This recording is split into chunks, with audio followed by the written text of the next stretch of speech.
He's the man the whole city fears. Dante Vescari, the coldest gang boss in the East, who hasn't shown a single emotion in his 15 years of underground rule. Yet this morning, simply because a maid asked for time off for a date, his entire intelligence machine starts moving. No one knows that this seemingly harmless date is a deadly trap set by his enemies, and Naomi Carter, the woman he's secretly loved for 3 years, is walking straight into it. Click like and comment the name of the city you're watching to let me know how far this story has progressed. And stay until the end, because this is a story you won't be able to stop reading.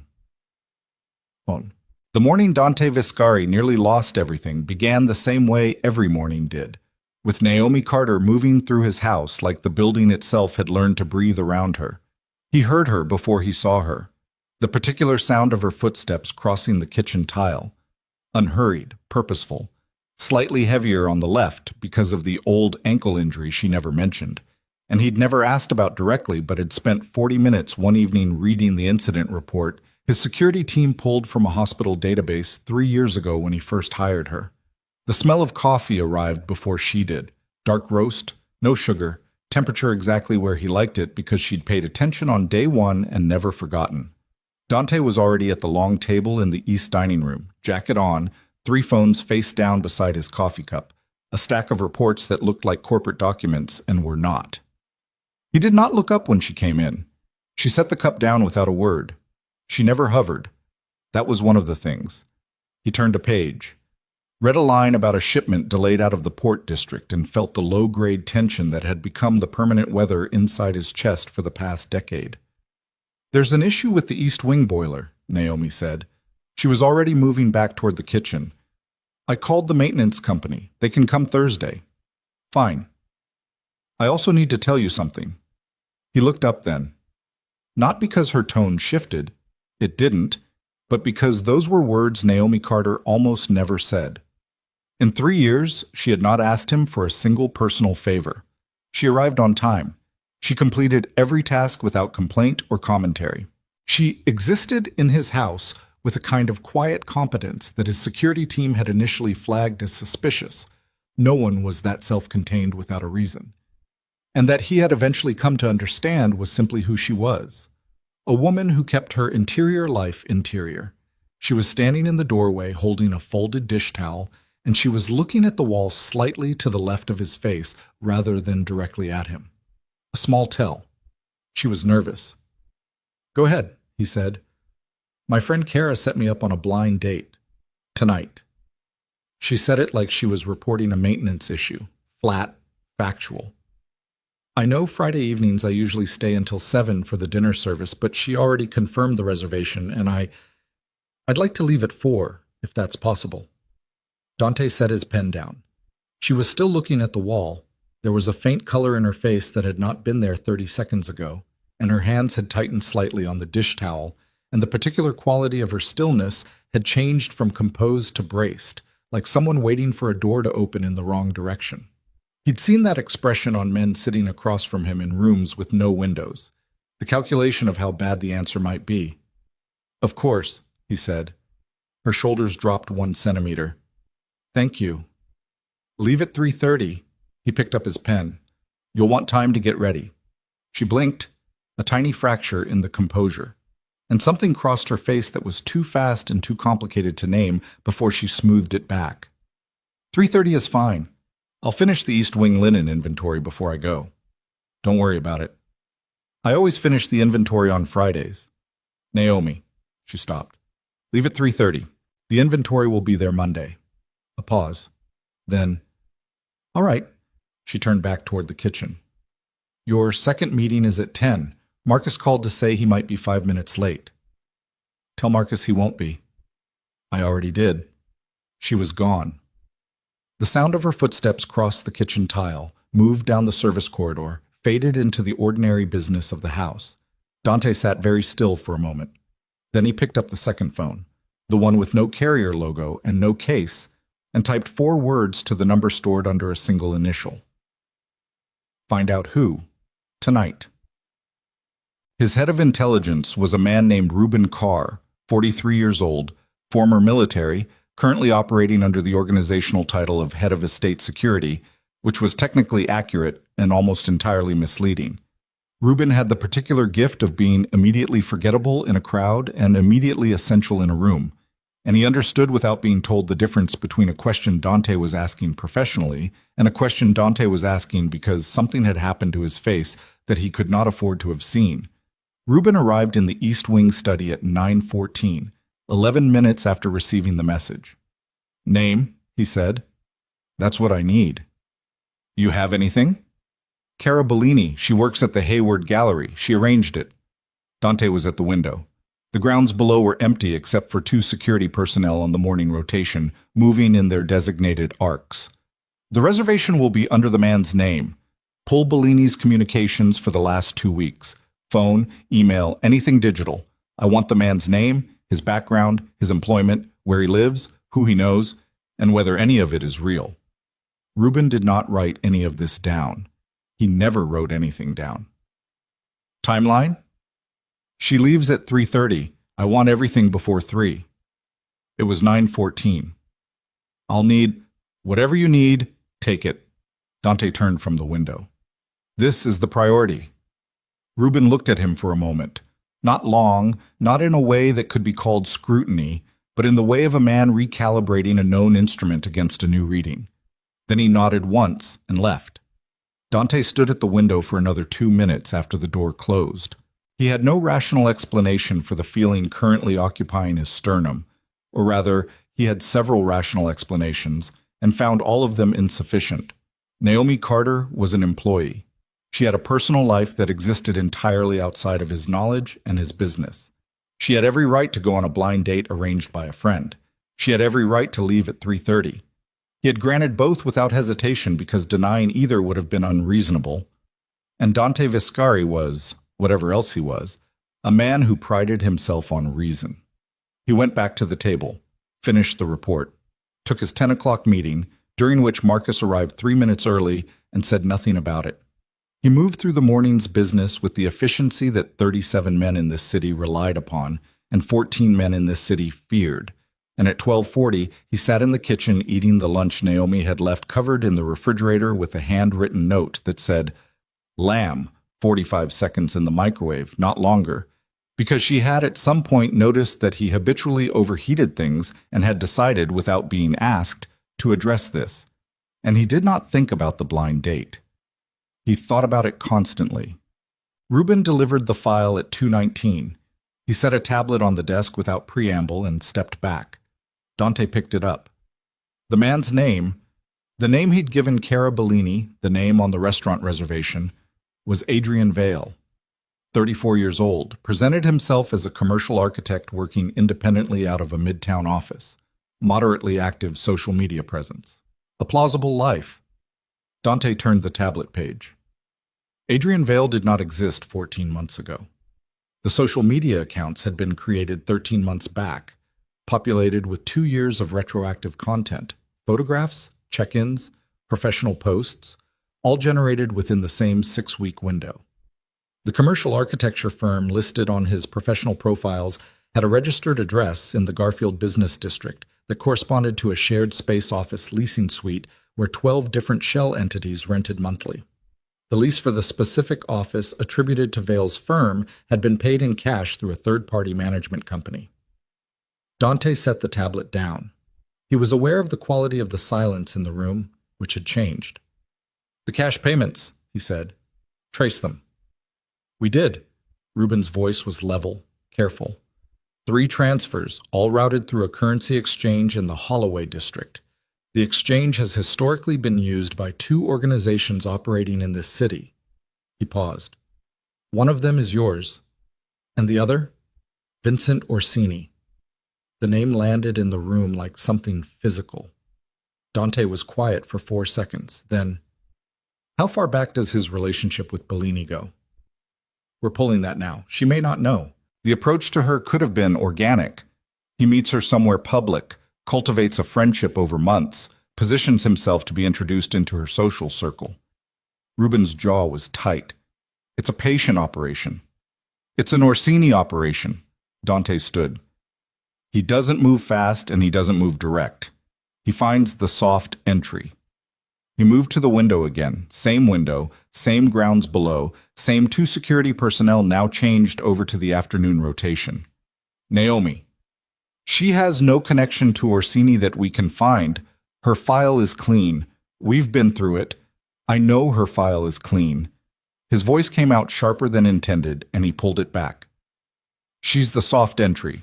She works in my house. She knows my schedule, my routines, the layout of the estate. She doesn't know she knows it, but she does. 3 years of proximity. He turned from the window. What does Vale want from her? Information, what she's seen, what she's heard. The dinner will be surveillance.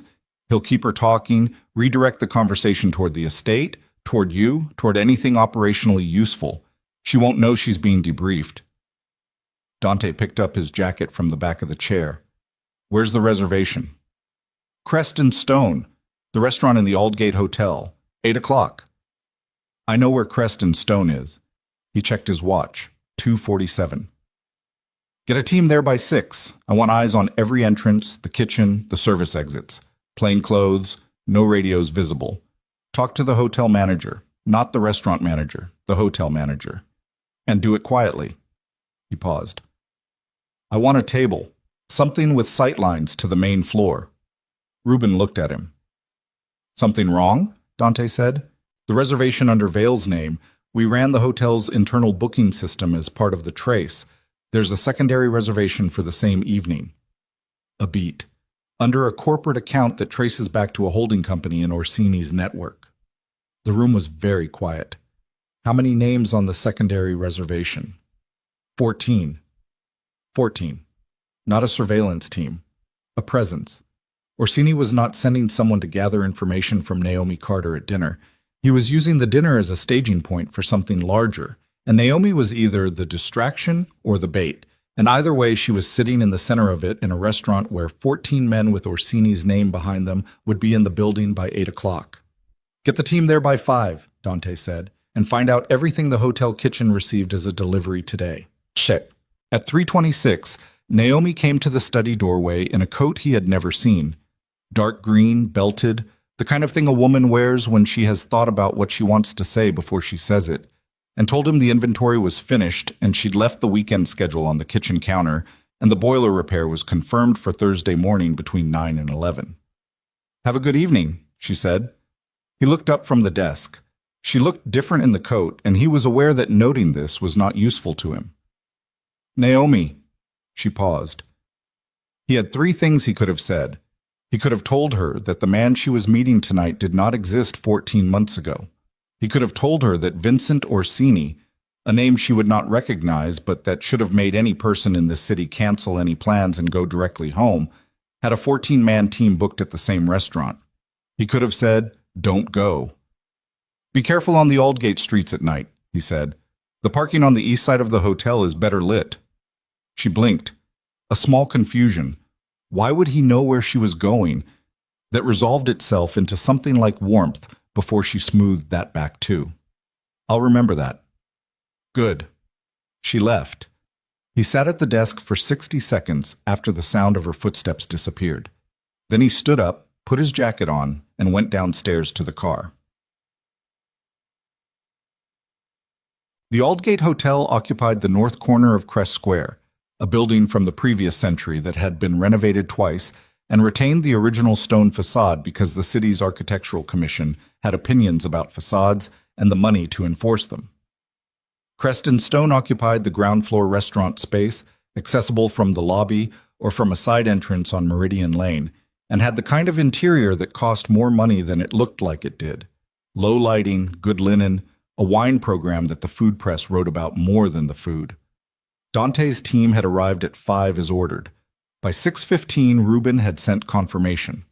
4 personnel in the restaurant itself, 2 at the lobby entrance, 2 at the Meridian Lane entrance, 1 in the hotel kitchen posing as a health inspection officer, and a vehicle positioned on the east side of Crest Square with a direct sightline to the restaurant's street-facing windows. Dante arrived at 7:45 and sat in a black car 30 meters from the front entrance, with a direct view of the door and a secondary angle through the window to the portion of the main dining floor that was visible from the street. He could see the table Reuben had secured for their people. A corner booth, two men who looked like they were having a business dinner and were not. At 8:04, a black rideshare car pulled up, and Naomi got out. She was wearing something beneath the coat now, the green coat open at the front, and she paused for a moment on the sidewalk in the evening air and looked up at the building with an expression Dante could read even from 30 meters through glass. She was nervous, not afraid, just nervous, in the way of someone standing at the edge of something they've decided to want. He watched her go inside and felt something in his chest that had no useful name and no useful application, and that he was aware he had been managing for approximately 31 months. A man came out of the hotel at 8:07, not through the main entrance but through the Meridian Lane side door, a minor detail that Reuben noted over the earpiece, and stood on the sidewalk for 40 seconds, looking at his phone before going back inside. He matched the photograph they had of Vale from the fabricated social media presence. Lean, well-dressed, the kind of face that presented as open. He went in ahead of her, Reuben said through the earpiece. He's been inside since 7:40. He checked the room. Dante said nothing. Inside, through the window, the angles were partial, but he could track general movement. The corner booth with his people, the bar area, a portion of the center tables. We have eyes from the kitchen corridor, Reuben said. Their table is in the middle section. He seated her facing away from the room. Seated her facing away from the room. So she couldn't see who else was in it. So she was looking at Vale's face, and Vale's face only for the duration of the evening, while 14 men Dante hadn't located yet moved through the space behind her. Where are Orsini's 14? We have positive IDs on 9 of them, 3 at the bar, arrived separately, over the last 90 minutes. 2 in the lobby, 4 more we flagged by behavioral pattern. Couples positioned at tables, ordering minimally, watching the room. The other 5. Working on it. Dante's hands were very still in his lap. He had a particular way of managing the thing that lived in his chest, the thing that other men called temper, and that he had learned, young and badly, to contain, which involved keeping his hands still, and his breathing slow, and his face arranged in an expression that communicated nothing. He had been doing this for 20 years. He was doing it now in the back of a car, watching a woman he could not claim have dinner with a man who intended to use her as an instrument. The earpiece crackled. Reuben's voice came through with a different quality, tighter, clipped. Kitchen delivery log. We finally got the full inventory from today's deliveries. A pause. There's an anomaly. A case of premium sparkling water, French label, registered as a restaurant supply delivery at 2:15 this afternoon. The invoice is legitimate on the surface, but the supplier code doesn't match anything in the hotel's vendor registry going back 4 years. Dante straightened. They tested it? My man in the kitchen just got to it. He's been working through the delivery logs for 2 hours. The case is behind the bar. Opened, 3 bottles missing. Reuben's voice was very controlled. He's running a field test now. The silence stretched for 8 seconds. It's positive, Reuben said. Colorless, odorless, dissolves completely. The dosage in the remaining bottles is... A pause. It's not meant to incapacitate. It's a lethal concentration.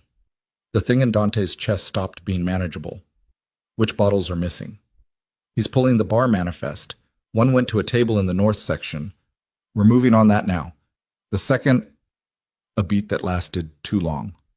The second was sent to the center section. Opened. We think it's already at a table. Through the restaurant window, 30 meters away, Dante could see the partial shape of the center section. He could see a white tablecloth and the edge of a wine glass and the shoulder of a dark green coat. Which table? He said, but he already knew. Viscari! He was out of the car. He crossed 30 meters of Crest Square in the kind of focused silence that his security team recognized as the version of Dante Viscari that was past the point of management. The front entrance of the Aldgate Hotel opened before he reached it. One of his people had eyes on him, and he moved through the lobby without breaking stride, past the host station, past the concerned expression of a woman in a blazer who started to say something, and then didn't. through the restaurant floor past the three men at the bar, who registered his presence a half-second too late, past the couple at the table nearest the center section who were not a couple. And then he was at the center of the room, and he could see the table, and he could see Naomi's face turning toward the sudden movement in the restaurant, and he could see her hand already reaching for the slender glass of sparkling water in front of her, already closing around the stem, already beginning to lift. Don't!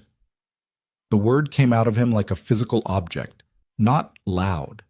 The opposite of loud. The entire restaurant heard it. Naomi's hand stopped. The glass was 2 inches from the table. She was looking at him. This man, her employer, who had no conceivable reason to be standing in the middle of this restaurant on a Friday evening, with an expression that was moving rapidly through shock and confusion towards something more complicated. Dante. Her voice was very careful. What? Put the glass down. She put it down. Slowly. Her eyes moved to his face, reading it the way she read everything in his house, systematically, accurately, without flinching. Adrian Vale had gone very still across the table, the kind of stillness that was not composure but calculation. Dante looked at him for the first time directly and felt nothing in particular. Whatever Vale felt looking back apparently resolved into the wrong decision, because he pushed his chair back and stood up, and one of Dante's men materialized at his shoulder before he'd taken a step. Sit down, Dante said. Vale sat down. The restaurant had not emptied, there had not been time, but it had gone quiet in the way of a space where everyone has understood simultaneously that the evening has become something other than what they came for. The 3 men at the bar had not moved. Dante could feel Ruben's people tightening the perimeter around the room, the invisible geometry of a containment operation clicking into place. Naomi was looking at the glass on the table, then at Dante, then at the glass again. What is that? She said. He looked at her face. 3 years of watching her move through his house, reading her the way she read everything, the slight tension around her eyes when she was hiding concern, the way her chin came up a degree when she was refusing to be unsettled. And he watched her work through what she was seeing. The men who had appeared at the exits, the man sitting across from her going pale and rigid, her employer standing in the center of a restaurant on his private time with an expression she had never seen on his face.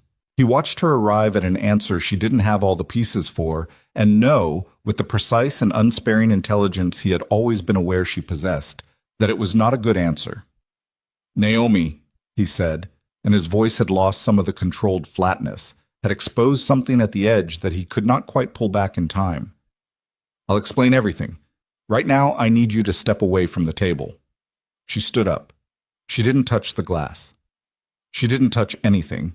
She stepped back 2 paces and crossed her arms over her chest and looked at him in the way of someone deciding whether the ground they're standing on is still solid. Ruben appeared at Dante's shoulder. We have a problem, he said, low and tight, directly into his ear. The 5 we couldn't play, a sound from the direction of the kitchen corridor. Not loud, actually quiet, which was worse. And then one of Dante's men was moving fast across the restaurant floor, and somewhere near the bar, glass broke. And the 5 that Ruben's team hadn't been able to place were placed now, 2 of them coming out of the corridor and 1 from behind the bar, and 2 more from tables near the east wall, and each of them had made the same calculation at the same moment, that the operation was compromised, and the window was closing, and the only move left was force. Down! Ruben's voice cutting across the room, not a suggestion, and the restaurant exploded. In the 37 seconds that followed, 4 things happened in the specific sequence that Ruben Carr would later reconstruct for the security debrief with the particular detail-oriented misery of a man who had wargamed this scenario 100 times and still found the real version disorienting. Dante's 8 visible personnel in the restaurant neutralized 3 of Orsini's 5 in the first 12 seconds. 2 physically restrained, 1 disarmed near the bar corridor before the weapon was fully drawn. The 4th made it to within 6 feet of Dante before being taken down by Ruben himself. The 5th, the one from the east wall, the oldest, the one who had been sitting the quietest for the longest, moved not toward Dante but toward Naomi. This was the calculation. The operation was blown. Orsini's people had 1 remaining leverage point. Naomi didn't run. Dante would think about this later. would come back to it in the specific inventory of things he'd learned about her in 37 seconds that 3 years of proximity had not taught him. That she didn't run, she stepped sideways and put a table between herself and the man coming toward her, and kept her eyes on him with an expression that was not calm, but was something harder than panic. Something that said, "I see you, and I am not done yet." Dante crossed the restaurant in 4 seconds. The fifth man was between Dante and Naomi when Dante reached him, which was not a position anyone who understood anything about Dante Viscari would have voluntarily chosen. What happened next was brief and not elegant and accomplished its objective, and afterward Dante was standing between Naomi and the rest of the room, slightly out of breath for the first time in years, and she was behind him, and the restaurant was very loud now, with people moving toward exits and Ruben's personnel moving in the other direction. And Adrian Vale was still sitting at the table because he had correctly assessed that sitting was his best remaining option. Dante turned around. Naomi was 3 feet behind him. Her arms were still crossed. She'd held the posture through all of it, and her face was doing the complicated thing it did when she was refusing to show what she was actually feeling. There was a graze on her forearm, fabric pushed back, a red mark from a table edge she must have caught in the scramble. Small. She hadn't mentioned it. He looked at the mark, then at her face. "You followed me," she said. Her voice was entirely level. "Yes." "You investigated him. Before tonight." "Yes." She looked at him for a long moment, the brown eyes moving over his face in the systematic way she looked at anything she was trying to understand completely. Whatever she found there, she took her time with it. Around them, the restaurant was becoming an aftermath. Ruben managing personnel, someone on the phone, the sound of the city outside as the exits were opened. "The water," she said. "Poisoned. We found it in the delivery system. It was meant to be—" He stopped. The word lethal sat in his throat. "It was not meant to leave you alive." She uncrossed her arms, looked down at her hands. Something moved across her face, fast, unguarded, the first time he had ever seen her without the composure fully assembled. And then she closed her hands into fists at her sides and looked back up at him. "You could have told me," she said. "This afternoon. You could have just told me."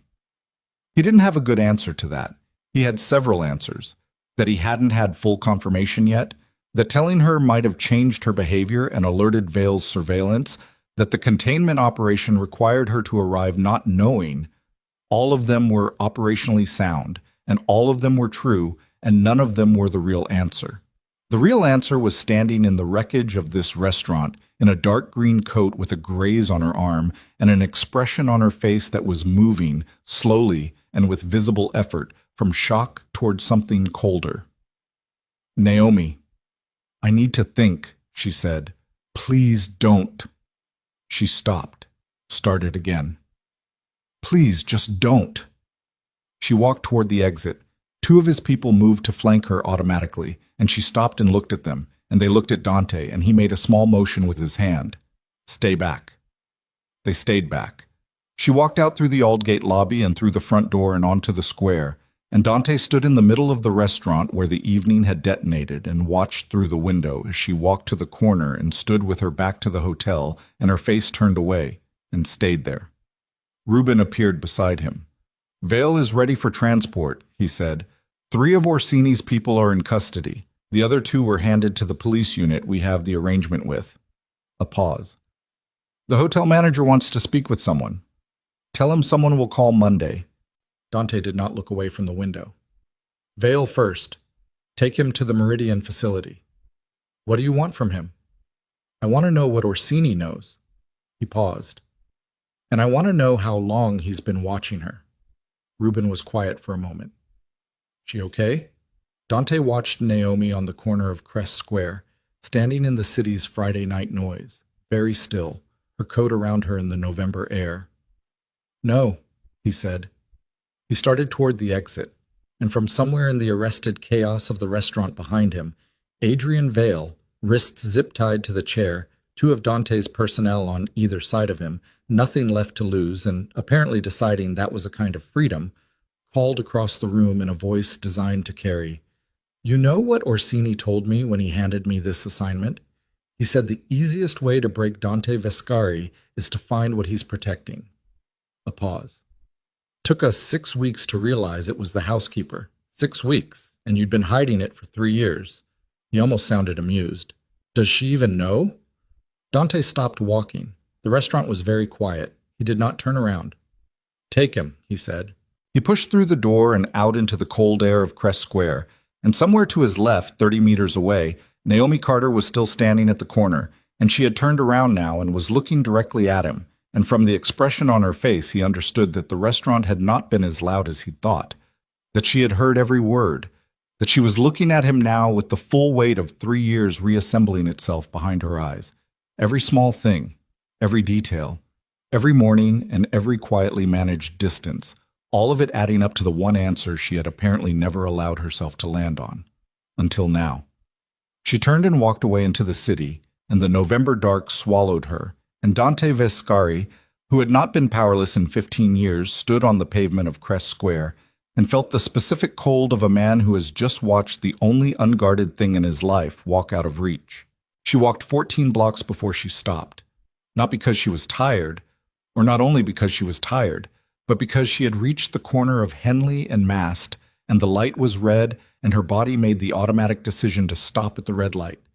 Even though the rest of her was still moving, still processing, still running the calculation of the last 40 minutes, at a speed that made her hands shake inside her coat pockets.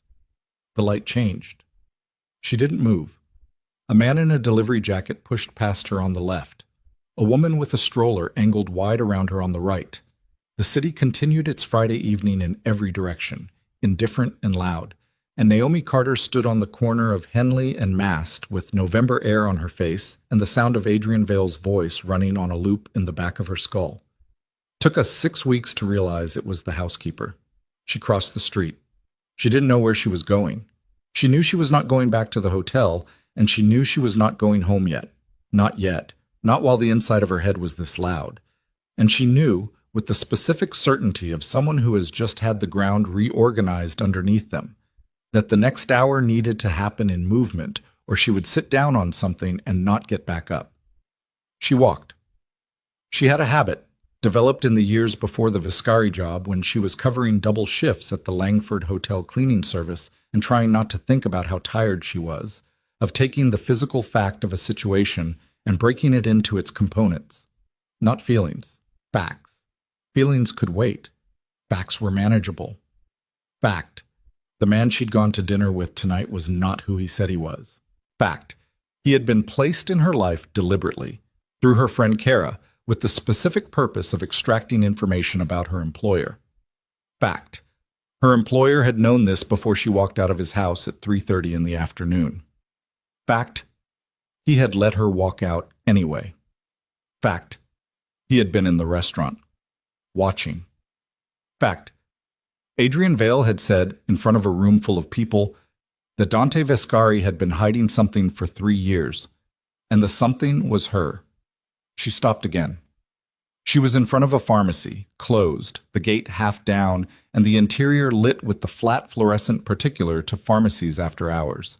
She could see herself in the glass of the gate, green coat, hair coming loose on one side, a woman who looked like she was standing very still, but whose reflection was doing something complicated around the eyes.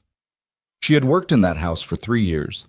She had learned his coffee temperature and his meeting schedule, and the fact that he overheated things in the microwave, and the fact that he kept the East Wing study too cold in winter because he never noticed until someone said something, and he was not the kind of man who said things first. She had learned the particular quality of his silence when he was managing something difficult, the way it had texture, a contained pressure, different from the silence of a man who had nothing to say. She had noticed all of it. She had filed it somewhere and refused to look at the file. She started walking again. Her phone rang. She looked at the screen. Kara. She let it ring. It rang again 30 seconds later. She picked up. Naomi. Kara's voice was tight, frightened. Are you okay? Someone called me. A man. He said he was from hotel security. He said there was an incident. There was an incident. What happened? Are you hurt? Where are you? I'm not hurt. She turned right onto a quieter street. Residential, lower light, the sounds of televisions behind windows. Kara, how did you meet Adrian? A pause. What? Adrian Vale. How did you meet him? We met at the opening for the Vasquez exhibition in August. He was there with a mutual friend, I thought. Naomi, what is going on? Who is the mutual friend? Preston Burke. You know Preston. He works at the... I know who Preston is. Preston Burke, who worked at the commercial property firm on Aldgate, who had been in Kara's circle for 2 years, who was the kind of person you didn't think to examine because he'd always been there. Has Adrian met any of my other friends? Has he ever been to your apartment? Once, he picked me up there when we all went to... Naomi, you're scaring me. I'm not trying to scare you. I need you to write down what I just asked you and be ready to tell someone else the same things. She stopped at a corner, checked the street sign. She was 8 blocks from her apartment. Are you home right now? Yes. Stay home tonight. Don't contact Preston until you hear from me. She paused. I'm sorry. I'll explain when I can. She hung up, stood on the corner for a moment, then she put the phone in her pocket and finished the 8 blocks. Her apartment was on the 4th floor of a building on Clement Street, the kind of building that was solid and old and showed it, with elevator doors that needed convincing and a hallway that smelled of someone's cooking every evening at 6 regardless of the day. She had lived there for 4 years before the Viscari job and through it, and she had never brought the job home in any significant way. That had been a deliberate choice, a line. She took off the coat, put the kettle on, sat at the kitchen table and did nothing for a while. Her phone had 17 notifications. Kara, twice more. A number she didn't recognize. She knew whose it was. 2 from Kara's text thread, 1 from her building super about the recycling schedule. She made tea. She did not check the messages. She was sitting at the table with the mug between her hands when the knock came. She had not heard the elevator, which meant he'd taken the stairs, which meant she checked the clock on the stove, 11:43, which meant he had waited a certain amount of time before coming, which was, she thought, its own piece of information. She did not move immediately. She sat with the tea. Then she set the mug down and went to the door. She didn't open it right away. Who is it? You know who it is. His voice through the door was the same as it always was. Level, not loud, carrying the specific weight of a man who did not need to raise his voice to be the loudest thing in a space. But there was something at the edge of it, an edge of the edge. She opened the door. He was wearing the same jacket from the restaurant. There was a mark on the left cuff she hadn't noticed earlier. Not blood, something else, a scuff from concrete maybe, and he was not quite as assembled as he always was. Something around the jaw, the set of his shoulders carrying the residue of the last 3 hours in a way he had not fully cleared yet. He looked like a man who had driven here and then sat outside for a while first. He looked at her face. She let him. May I come in? He said. Have you ever waited for permission before? A pause. I'm waiting now.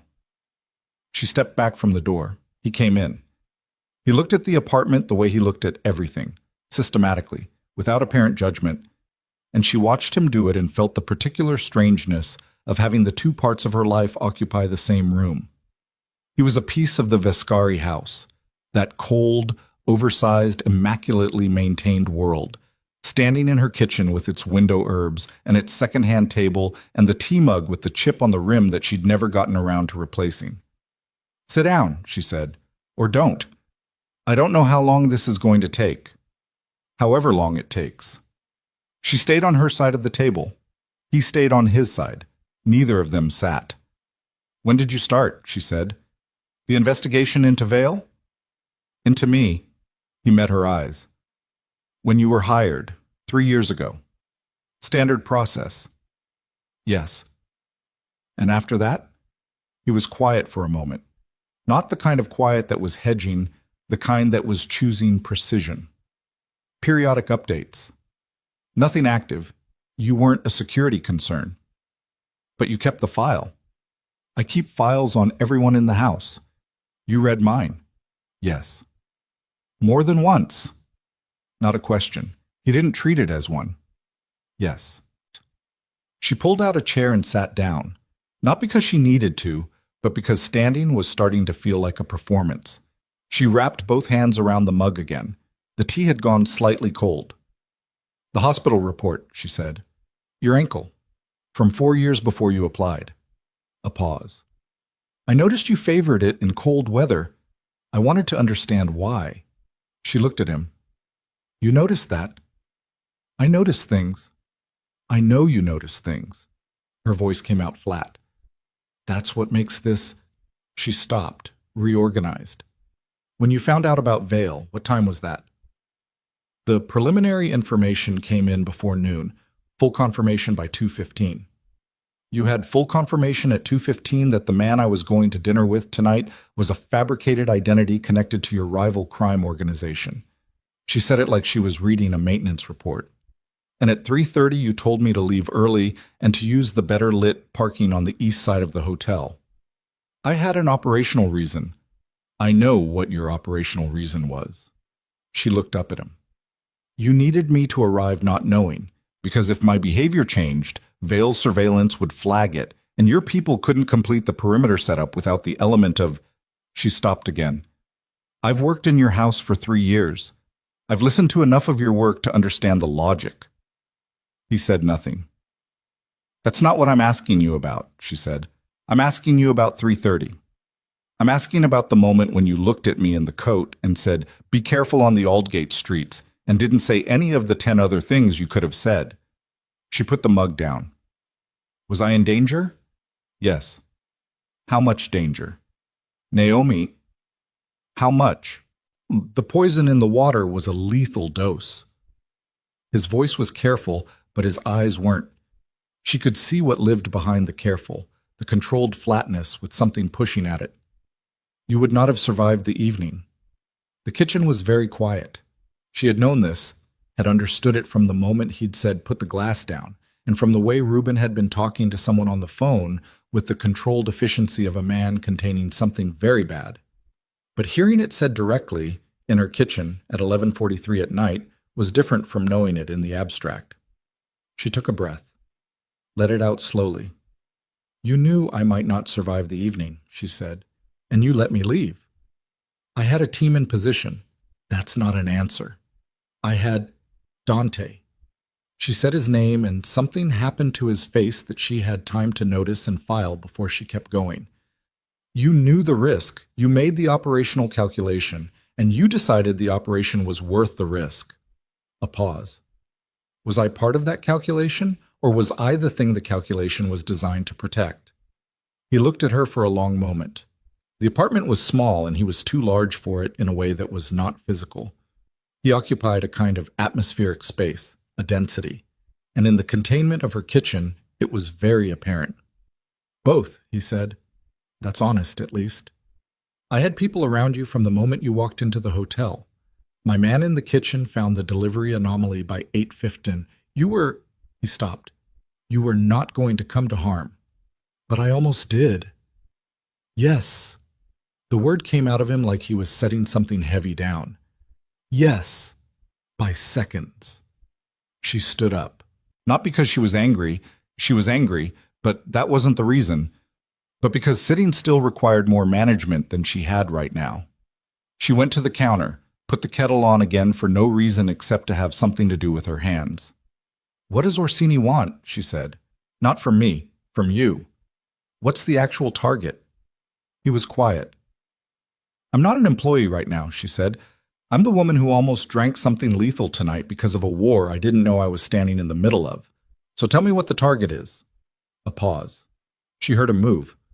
The sound of the chair he'd sat down, which told her something about the weight of what he was about to say. Orsini wants the Port District territory, the Northern Distribution Network. He's been building toward a move for 8 months, and he needed intelligence on our operational structure, schedules, personnel, security rotations, before he could act. A beat. He thought you could give him that. Not knowingly, but 3 years in the house, you know the rhythms. Vale was supposed to draw it out of you over dinner. A question here, a question there. And when that didn't work? When we disrupted the operation, his fallback was to send a message. His voice had gone very flat. The water was not about intelligence gathering. The water was about what happens to the things I protect when I refuse to cede territory. The kettle began to heat. The sound of it was very ordinary. "The things you protect," she said. Silence. She turned around. He was sitting at her kitchen table in his jacket with the scuff on the cuff, and he was looking at her with an expression she had never seen on him in 3 years, had never seen in the restaurant, had never seen in any room she'd been in with him, and it was the expression of a man who has run out of containment and knows it, and is sitting with the exposure because there is nothing else left to do. "Adrian Vale said something," she said, "before you got to him." "I heard what he said." "Did he say it to hurt you, or did he say it because it was true?" Dante Vescari looked at his hands on her kitchen table. Then he looked up at her. "Both," he said again. The word landed in the small kitchen and sat there. Naomi turned back to the counter. Her hands were not shaking, but the quality of her stillness had changed. She was doing the thing she always did when she needed to manage something, taking the physical fact of a situation and breaking it into its components. But this particular fact had components that did not behave the way facts usually did. "How long?" she said. Quietly. She heard him exhale. "A while." A pause. "I wasn't—" He stopped, started differently. "It wasn't a decision, it was something I noticed, and then kept noticing." "And you didn't say anything?" "No. For 3 years. I am your employer." His voice was careful again, precise, like a man picking through something unstable. "You work in my house. There is a specific—" "Don't." She turned around.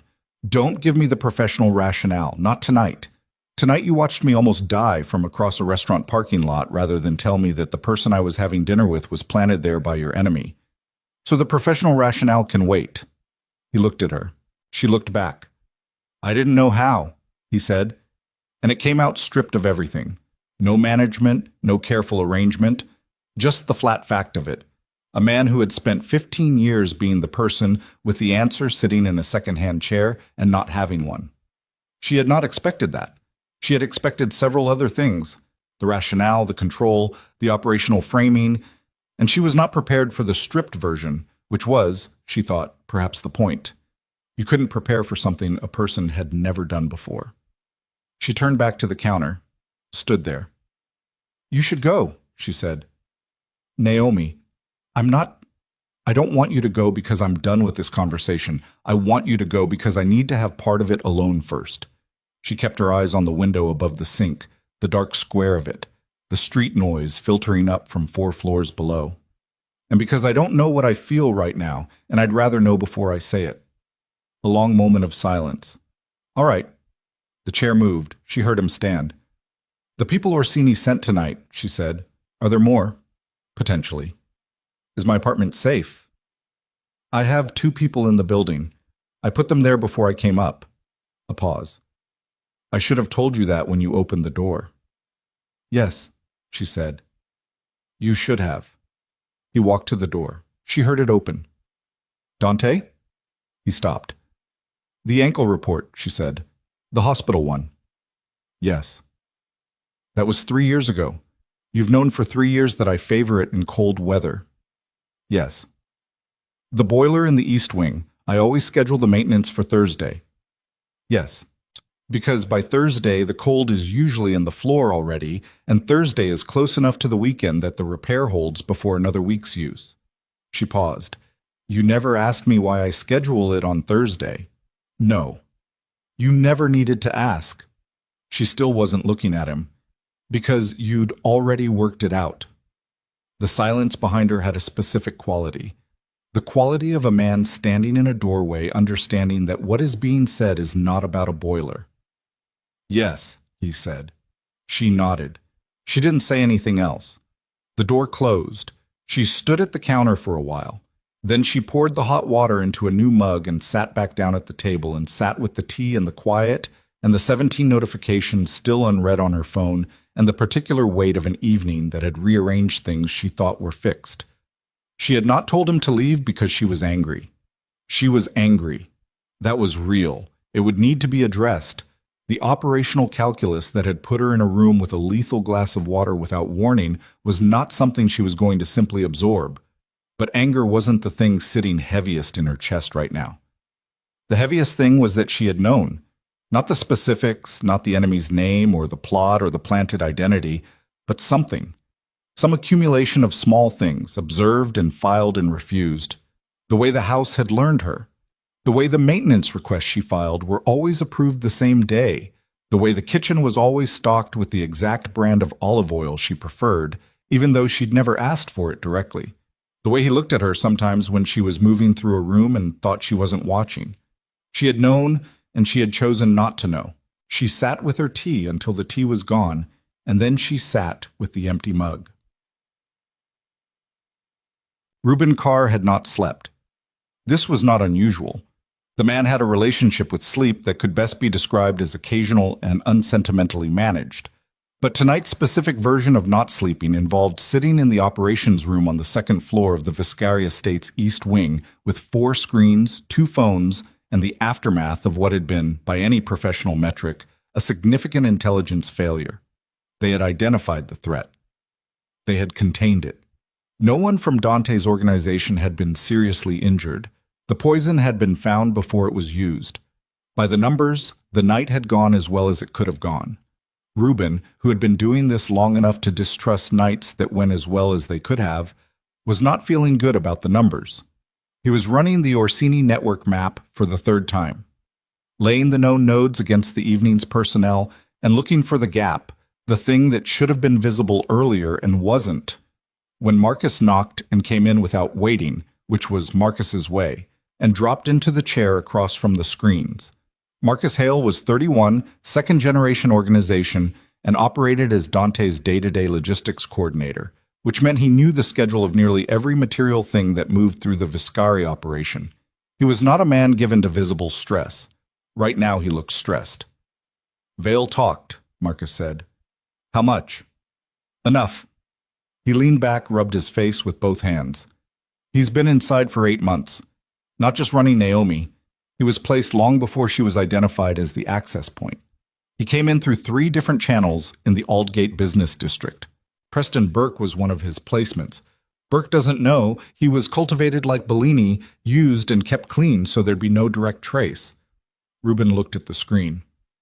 What else? The port operation. Marcus's jaw tightened. Orsini isn't waiting on intelligence anymore. Vale said the dinner tonight was the last piece. Whatever he got from Naomi, Psa, or didn't get, depending, Orsini was going to move regardless. The intelligence window was already closed. He paused.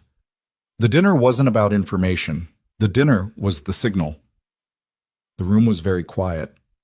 Signal for what? Reuben said. He's already moving, has been moving. 2 of our distribution routes in the northern grid have gone dark in the last 6 hours. Drivers not responding, vehicles not checking in. Orsini used the restaurant operation as a distraction. Marcus looked at him directly. We were watching Naomi's dinner while he took apart our northern network. Reuben sat back in his chair, looked at the screens, looked at the network map with the gaps he'd been trying to explain and understood now, with the specific cold that came from seeing a play fully assembled from the wrong direction, exactly what he was looking at. Where's Dante? He said. He went to Clement Street. I know he went to Clement Street. Is he back? Not yet. Reuben checked the clock. 12:41. Get him on the phone. Don't text. He was already pulling up the northern grid overlay. We need to know which routes are still active before morning, or we're going to have a very different conversation about what's left to protect. Marcus was already on his phone, moving out of the room. Reuben looked at the map. The gap in the northern network was not random. It was shaped, deliberately, like a path. Orsini had not taken the distribution routes to damage them. He'd taken them to create a corridor. Reuben sat forward. The corridor led directly to the Port District loading facility, Dante's most significant operational asset, the thing Orsini had been trying to reach for 8 months. He was not, Reuben understood, going to wait for morning. His phone was in his hand before he'd finished the thought. Dante was 2 blocks from the Clement Street building when his phone rang. He looked at the screen.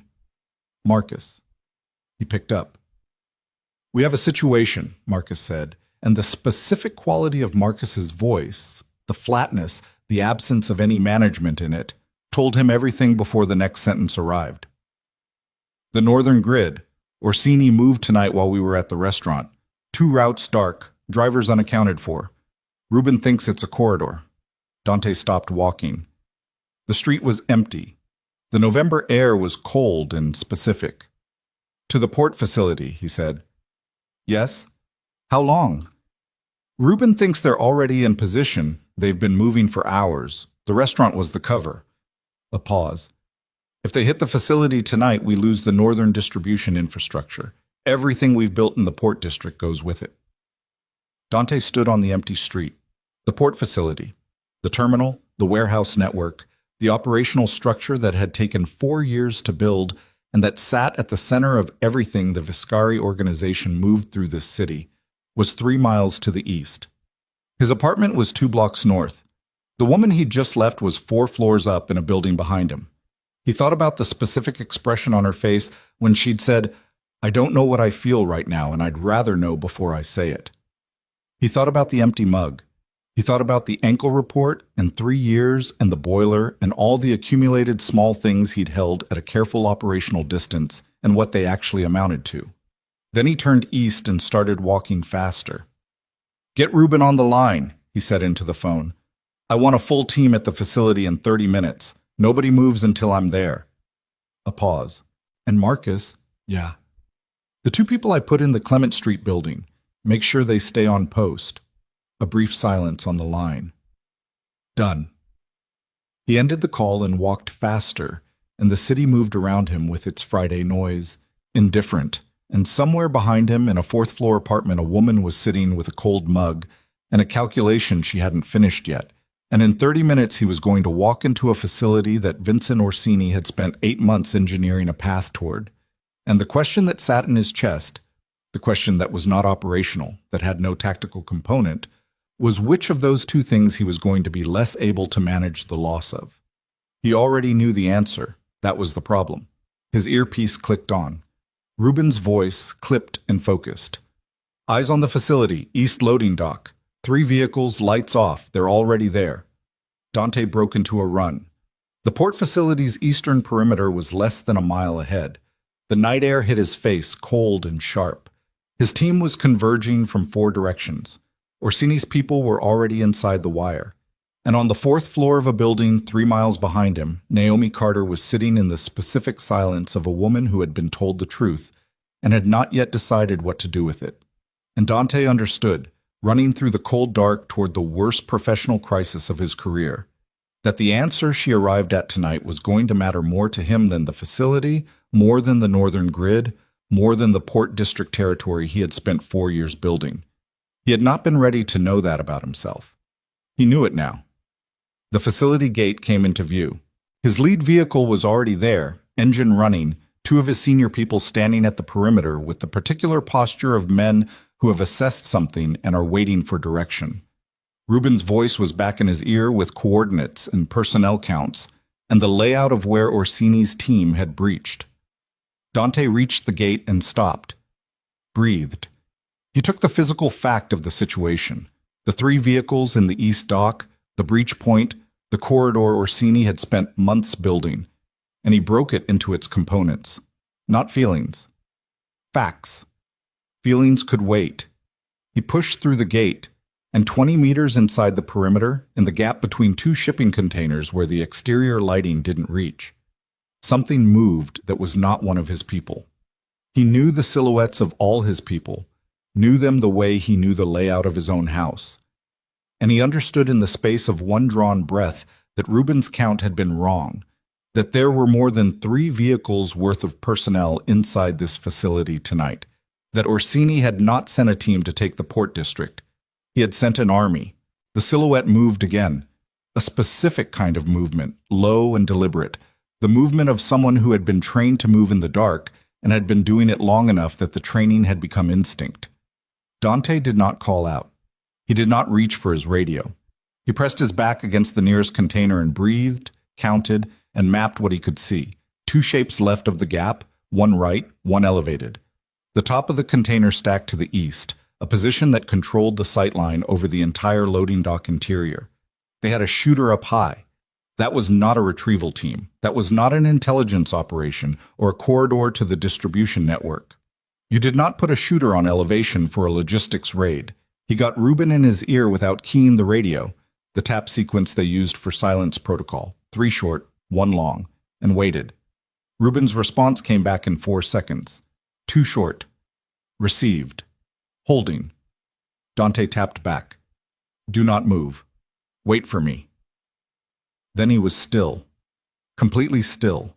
In the gap between 2 containers, breathing through his nose, letting his eyes adjust to the specific dark of this specific space. The way the dock lights from the harbor threw a low orange across the western end of the facility, while the eastern end, where he stood, was the lightless shadow of the container stacks. He counted 6 shapes he could identify from where he stood. The elevated position made 7. Ruben had confirmed 3 vehicles. 3 vehicles, if packed, was 12 to 15 bodies. He was looking at 7 visible and accounting for however many were inside the warehouse structure itself. This was not Orsini sending muscle to take a facility. This was Orsini ending something. The specific quality of that understanding moved through Dante's chest like cold water. He had been in enough situations to know the difference between a hostile operation and an execution operation, and the difference was not in the personnel count or the equipment, it was in the stillness. Execution operations were still. People waiting to take something were in motion. People waiting to finish something had gone very quiet because they knew their target was coming and they were managing their breath. Everything in this facility had gone very quiet. They knew he was here. He tapped the radio twice, abort perimeter, fall back, and was already moving toward the eastern fence line when the lights inside the warehouse came on. Not the dock lights. The interior floods. The full facility illumination that normally required a 12-key access code and 2 independent power switches, flooding the eastern section in brutal white, erasing the dark he'd been using. And from above, the elevated shooter adjusted, and from his left, 2 shapes resolved out of the container shadow into men who were not trying to move quietly anymore because the quiet part was finished. Dante ran. Not away from the facility, through it. East toward the fence, then cutting north along the interior wall, using the container stacks as cover, because the only predictable thing left to be was unpredictable. And because the fence line on the north end had a maintenance gap his security team used for rotation handoffs, and that Orsini's people, however thoroughly they'd been briefed, might not know about if the intelligence Vale had been building was not yet complete. Behind him, noise. Organized, coordinated noise. Not pursuit chaos, but the managed movement of people executing a planned sequence. Ruben's voice in his ear tight and controlled. We're at the south perimeter, main gate blocked. They have a vehicle across it. A pause. There are more outside, Dante. They have the perimeter. North maintenance gap, Dante said, not slowing. Bring everyone to the north maintenance gap. Now. That's a 40-meter run along the exterior fence with no cover. I know what it is. Go. He hit the north wall of the facility at full speed and turned east along it, staying as close to the wall as the equipment would allow, the container stacks to his left providing intermittent cover that was better than nothing. 40 meters. 30.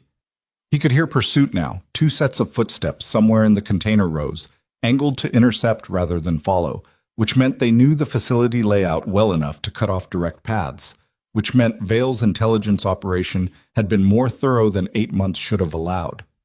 20 meters. A shape stepped out from between the last 2 containers before the fence line, blocking the gap. A man Dante had never seen, thick across the shoulders, holding something at his right side that caught the edge of the dock light. Dante did not slow down. The man raised the weapon and Dante was already inside his arm, driving the weapon wide, using the momentum of his own run against the man's planted stance, and the collision was brutal and brief and ended with the man against the fence and Dante through the gap, the cold air of the exterior perimeter hitting him, and Ruben's team materializing from the darkness to the west, 8 men, moving fast, Marcus among them. North exterior, Ruben said, arriving at his shoulder, barely winded. Vehicle on the main gate. 2 more on the access road. How many inside? At least 14 confirmed. Could be 20. 20 inside and vehicles on every access point. Dante stood in the thin cold outside the facility fence and looked at the lit-up warehouse through the gap and felt the calculation assembling in his head. Assets, positions, access, timing, and felt the specific absence that was the result of the calculation. They were outnumbered on their own ground. "They did this before we arrived," Marcus said. He was breathing harder than Reuben, but his voice was steady. "Before the restaurant. They were moving before 8 o'clock tonight." He looked at Dante. "They didn't use the restaurant as a distraction. The restaurant was the opening move. Everything after, our people running to Crest and Stone, the containment operation, the extraction, they used that to move the bulk of the force into position here." Dante looked at him. "Vale didn't fail tonight," Marcus said. "The operation was never about what Vale got from Naomi at dinner. It was about what happened after you showed up. They knew you'd come yourself. They know how you operate. They needed you away from the facility for 4 hours." He paused. "They used Naomi to move you."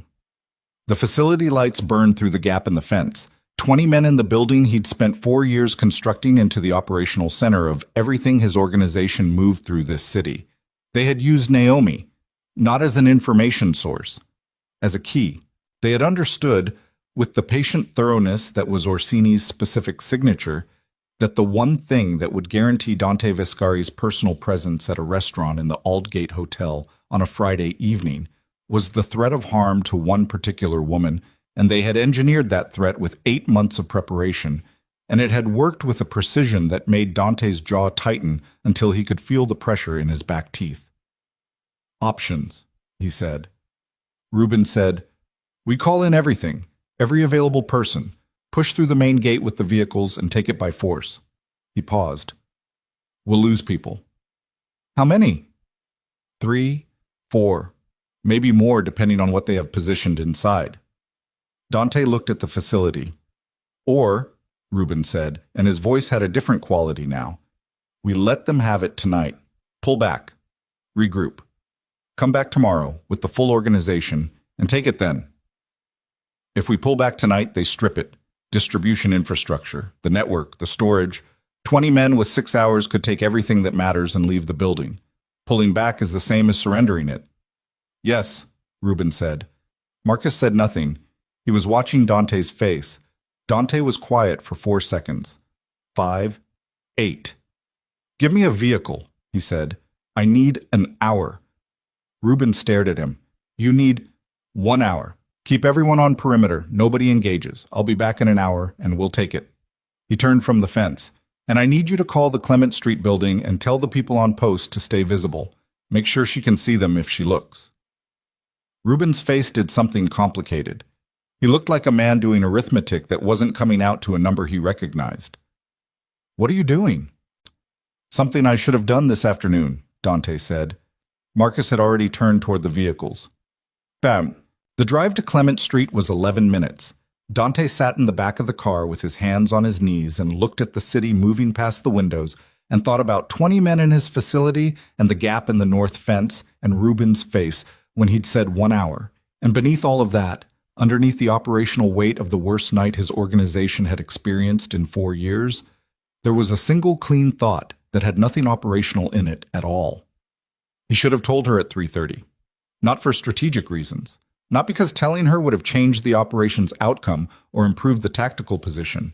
He should have told her because she was a person who deserved to know that she was in danger, and he had made the calculation that the operation mattered more than that, and the calculation had been wrong, not because it failed, but because it had been the wrong kind of calculation to make about her.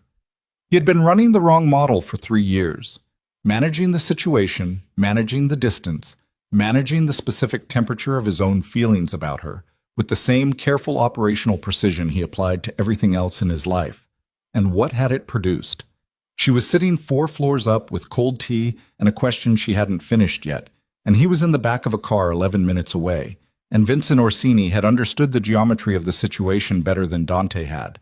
Orsini had known what Naomi Carter was to Dante Viscari before Dante had been willing to say it in a room by himself. The car stopped outside the Clement Street building.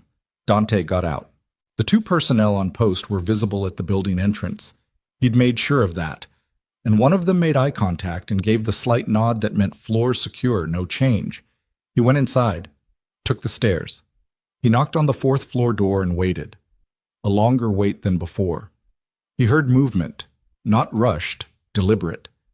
And then the sound of her at the door, and a pause that meant she was doing what she'd done before, deciding. The door opened. She had changed out of the green coat. She was in a dark sweater now, sleeves pushed up, and her hair was down the rest of the way, and she looked like she'd been sitting for a while and had gotten up slowly, and her face was the face of a woman who had been thinking hard and had not finished. She looked at him, at his jacket, at the scuff on the cuff that was worse now, after the fence line. "You're bleeding," she said. He looked at his right hand. The fence gap. He hadn't noticed. A graze along the knuckles, not serious, already drying. "It's nothing. Come in." He came in. She went to the kitchen and came back with a cloth and held out her hand without looking at his face, and he put his hand in hers, and she cleaned the graze with the same unhurried competence she brought to everything in his house, and neither of them said anything for the duration of it. She folded the cloth, set it on the counter. "What happened?" she said.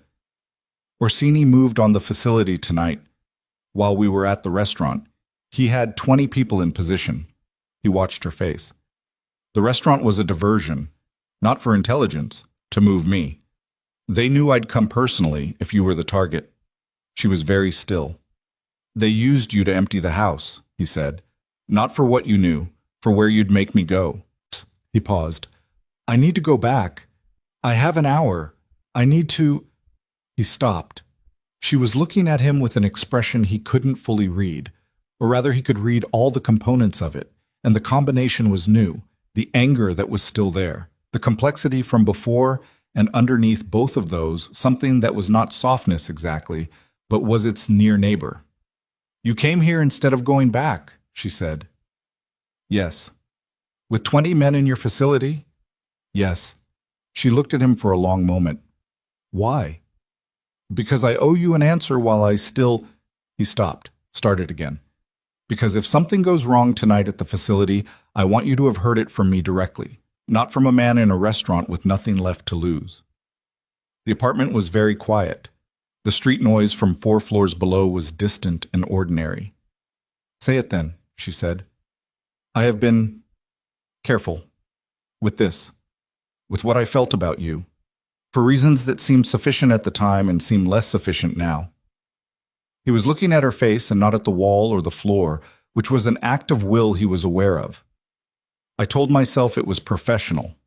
The distance, the management of it, and some of that was true, but mostly it was—" He stopped. The word sat in his throat and he pushed it through. "Fear. That I would say it and it would change everything that worked between us. And what worked between us was what?" she said. "The only part of my life that felt uncomplicated." She looked at him. He stood in the middle of her small kitchen and let her. "You," he said. "The house when you're in it, the coffee at the right temperature, the inventory on Fridays, the boiler on Thursdays, all of it." He paused. "You made it livable, and I was afraid that if I said that it would stop." The silence ran for several seconds. "And now," she said, "and now Vincent Orsini knows it before you did, and there are 20 men in my facility, and I have about 50 minutes before I need to go do something I might not walk away from cleanly." He held her gaze. "So I chose to come here first." Naomi Carter stood in her kitchen and looked at Dante Viscari and did the thing she did. Took the physical fact of a situation and broke it into its components. But this time the components were not operational. They were the 3 years, the coffee temperature, the maintenance approvals, the way he had said don't across a crowded restaurant, and she had put the glass down without question because the word had the weight of someone who had been watching over her without her permission and without her knowledge, and with a ferocity that she was only now, in the full accounting, beginning to understand the scale of. She was still angry. That was real and would need to be addressed. But she was also, and this was the part she hadn't finished yet when he'd knocked on her door, something else, something that had been filed and refused for approximately the same amount of time. "Go handle your facility," she said. He nodded, turned toward the door. "Dante." He stopped. "Come back," she said. "When it's done. Come back and we'll finish this." He stood in the doorway with his back to her for a moment. Then he turned around just enough to see her face. "Yes," he said. He left. She She stood in the kitchen for a while. Then she sat back down at the table, and this time when she sat, there was something in the quality of the stillness that was different from before. Not resolved, not simple, but settled in the way of a person who has located the ground under them and is learning where it actually is. The facility operation took 2 hours and 14 minutes and cost Dante one cracked rib, 2 personnel with injuries that required hospital attention, and the East Dock's entire lighting infrastructure, which Orsini's people destroyed on the way out rather than seed it intact. They did not get the distribution network. They did not get the warehouse inventory. They did not get the operational files in the facility's secure room, which Reuben had relocated 48 hours earlier as a standard security rotation that had become, in retrospect, the most important decision of the week. Orsini's 20 men retreated in organized fashion through the East Dock, the same way they'd come in. When it became apparent that Dante's reinforced perimeter was closing and the window was gone. 3 of Orsini's people were detained. The rest made it to their vehicles. At 3:47 in the morning, Dante sat on the hood of a car in the facility's exterior lot, with his jacket open and his hand pressed to his left side, and watched the last of his personnel complete the security sweep of the warehouse interior. Reuben stood a few feet away, on the phone, working through the damage inventory in the methodical manner of a man who processes catastrophe by cataloging it. Marcus crouched beside the car, elbows on his knees. He'd taken a hit across the shoulder that had bruised but not broken. He was looking at the ground. "Tell me," Dante said. "We held it," Marcus said. "Tell me the rest." Marcus was quiet for a moment. "The 3 routes in the northern grid that went dark tonight. Drivers are accounted for, 2 in hospital, 1 unharmed. The vehicles were recovered, but the routes are burned. Orsini's people know them now. We'll need to rebuild from different access points." "How long?" 6 weeks minimum. Could be 2 months. He paused. "And the contacts in the northern distribution chain, 3 of them broke contact tonight. Pulled out before the operation even reached the facility. They knew it was coming." Dante looked at him. "They knew. Someone told them to pull their business before tonight, which means someone told them Orsini was moving before tonight." Dante's hand tightened against his side. The cracked rib sent a specific objection through his torso. Someone who knew the operation was coming. The night air was cold and very quiet. "Vale's intelligence was too good," Reuben said, off the phone now, standing with his arms crossed. His voice had the particular flatness of a man who has reached the end of a calculation he didn't want to finish. 8 months of cultivation, yes. But some of what he knew, the maintenance gap in the north fence, the security rotation schedules, the access code system for the interior floods, those aren't things you reconstruct from conversations with a housekeeper. Those are internal, structural. He paused. Someone inside gave it to them. The facility lot was very quiet. Dante sat on the hood of the car and breathed through his nose, slowly, managing the rib and managing the thing that had started in his chest at the word inside. He had 37 people in his direct organization. He had known most of them for years. He had built this operation from the ground up with the specific philosophy that loyalty, purchased correctly and maintained consistently, was more reliable than fear. He had believed this, had structured everything around it. "Who had access to the rotation schedules," he said. "Senior personnel. 8 people." Reuben's jaw was tight. "And 1 other."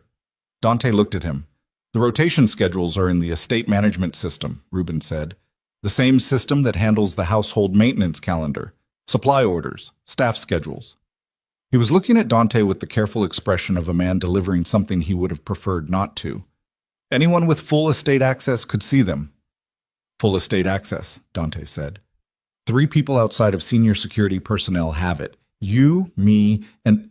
"Don't," Dante said. "Dante, don't say it." Reuben said it anyway, quietly, carefully, and with the reluctance of someone who understood exactly what the words were going to cost. Naomi Carter has had full estate management access since her 3rd month of employment. It's standard for senior household staff. She would have seen every rotation schedule, every maintenance record, every access code update, every... Stop! The word came out of Dante with a force that had nothing managed about it. He was off the hood of the car. He was standing in the lot, left hand still at his side, and he was looking at Ruben with an expression that Ruben, who had known him for 9 years and had seen him in rooms with some of the most dangerous people in this city, took one involuntary step back from. It's a possibility we have to... It is not a possibility. The access records. I don't care what the access records show. I am telling you, the access records show 17 login instances over the past 6 months from her estate credentials to the security rotation subdirectory.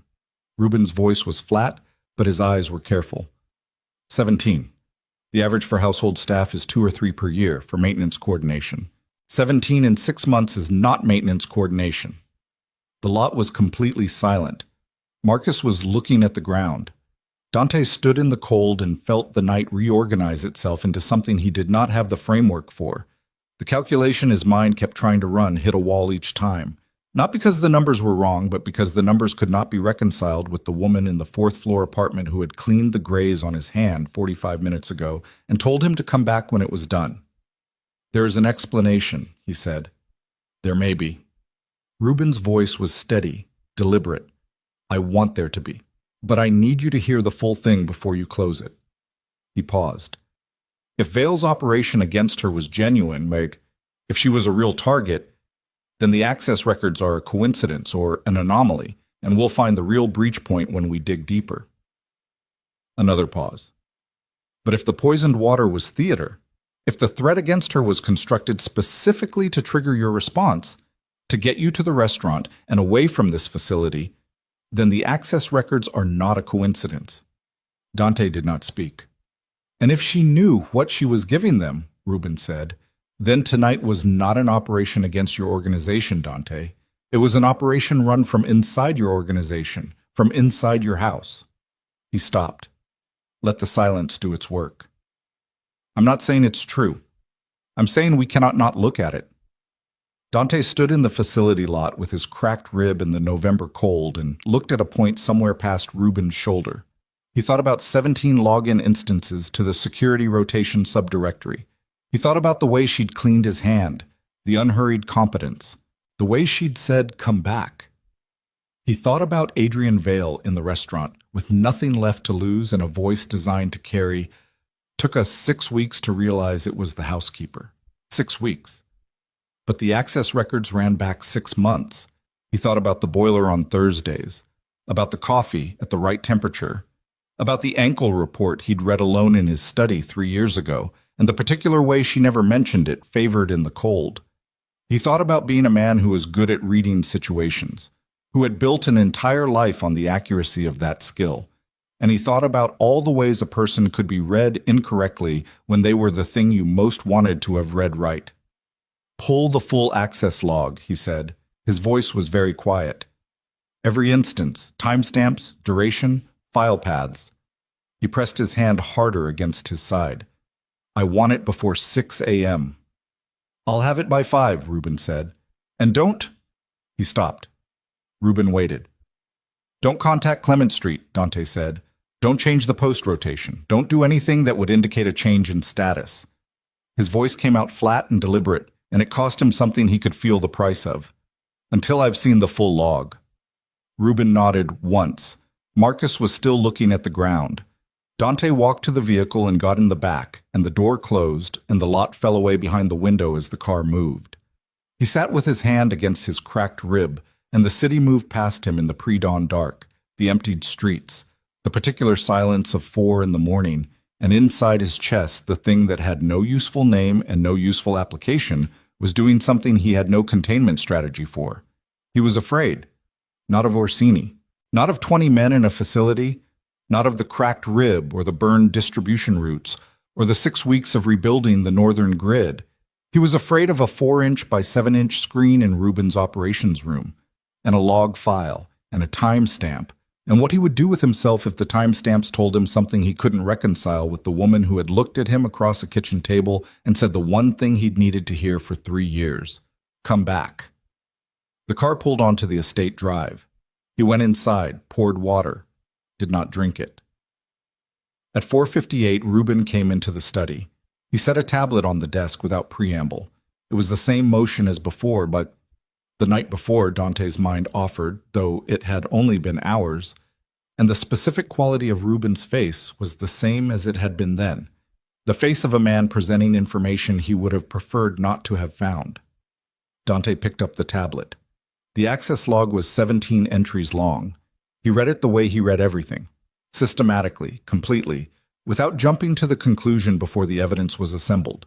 The first 12 entries were explicable: maintenance coordination, security schedule checks that aligned with confirmed household tasks, timing consistent with her regular work hours. He could map 11 of the 12 to specific maintenance events he remembered. The 12th was a slightly longer session, but the file paths were consistent with the boiler repair scheduling from 3 months ago. The 13th entry stopped him. It was at 11:46 p.m. on a Thursday, 6 weeks ago. Duration, 22 minutes. File paths accessed. Full rotation schedule, exterior perimeter configuration, north fence access points. Naomi Carter did not work Thursday evenings. She was not in the house on Thursday evenings. Her credentials had been used at 11:46 p.m. from, Dante checked the IP data at the bottom of the entry, from a device registered at a business address in the Hollowell district.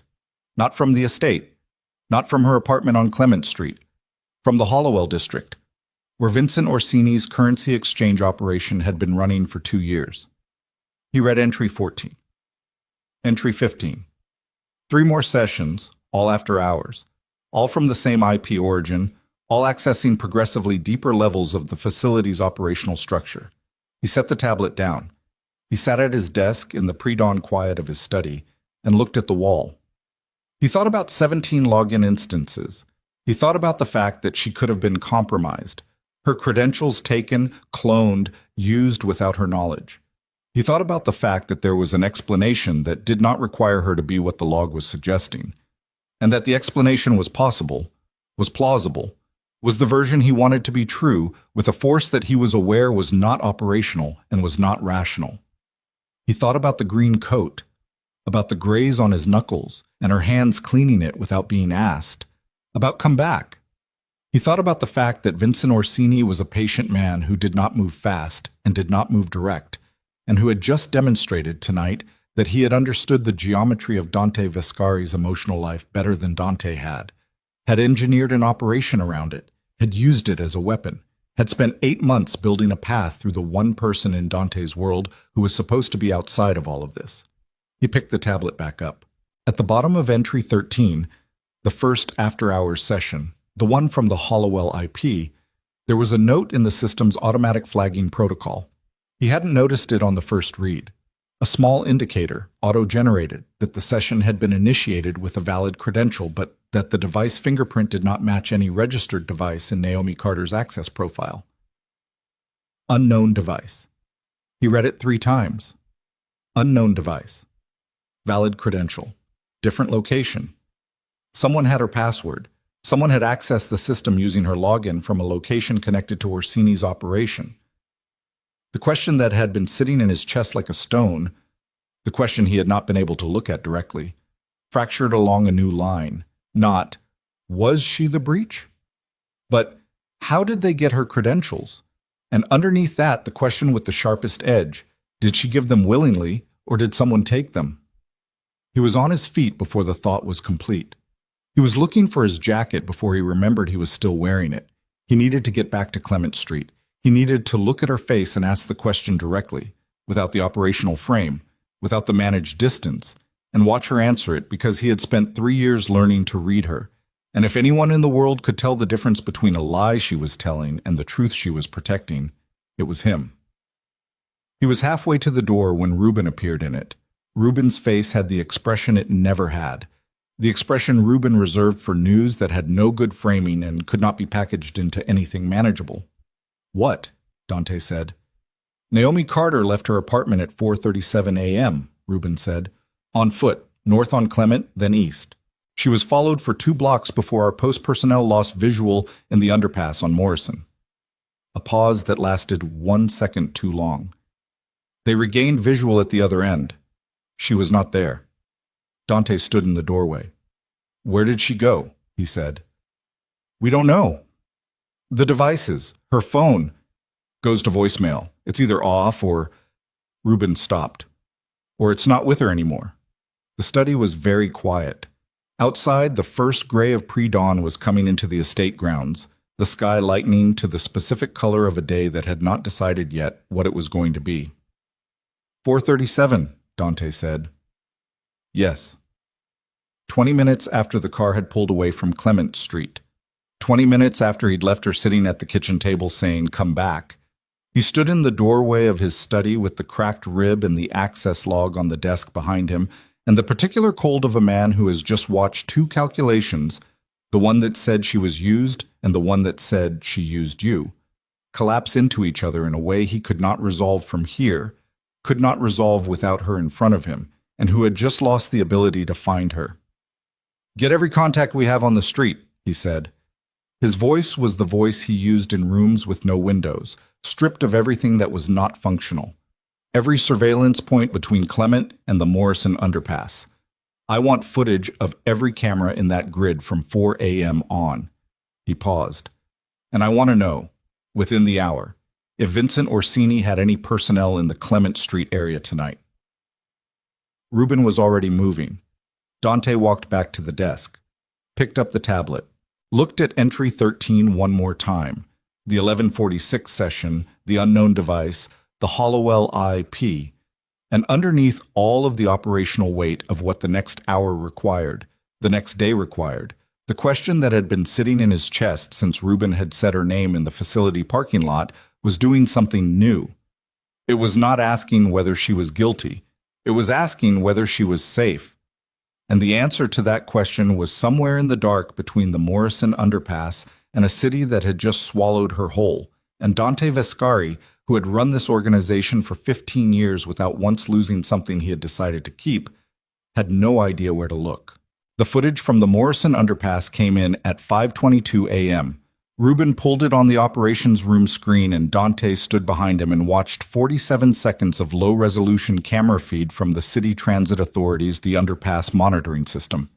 The camera mounted at the east end of the Morrison Street pedestrian tunnel, angled down and slightly left, capturing the exit point where the underpass opened back onto street level. Naomi came out of the underpass at 4:41. She was walking fast, not running. A distinction that mattered, that told him something about the state she'd been in, that she'd had enough composure to walk instead of run. She had her coat on, the dark green one, and she was carrying something in her right hand he couldn't identify from the angle.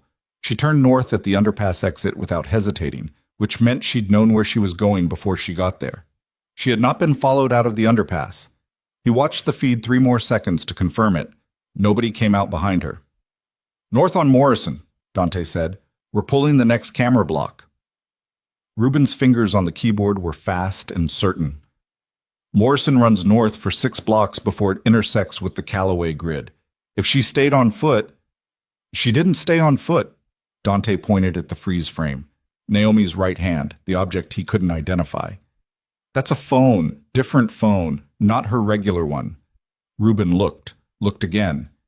"She had a secondary device." "She had a secondary device." He straightened. The rib made itself known, and he breathed through it. "She planned this." The room was quiet for a moment. "That cuts both ways," Reuben said carefully. "I know what it cuts." Dante moved to the secondary screen.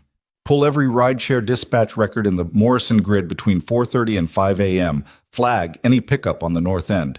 That's going to take 20 minutes. I know. Start now." Marcus appeared in the doorway. He had a coffee he hadn't touched, and the expression of a man who had been awake for 24 hours and had stopped pretending this was normal around the 2 a.m. mark. "Vale's talking more," he said. "From the Meridian facility. He asked to speak to you specifically." Dante did not look away from the screen. "What did he say?" "He said he has information about Naomi Carter that he'll only give directly. He said—" Marcus paused, reading from his phone.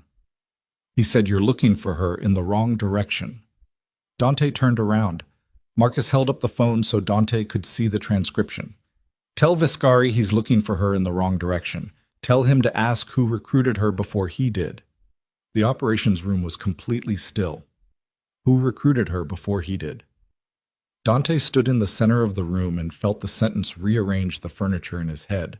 Not who compromised her. Not who used her. Who recruited her. Past tense. Before. Before the Viscari house. Before 3 years ago. Get the car, he said.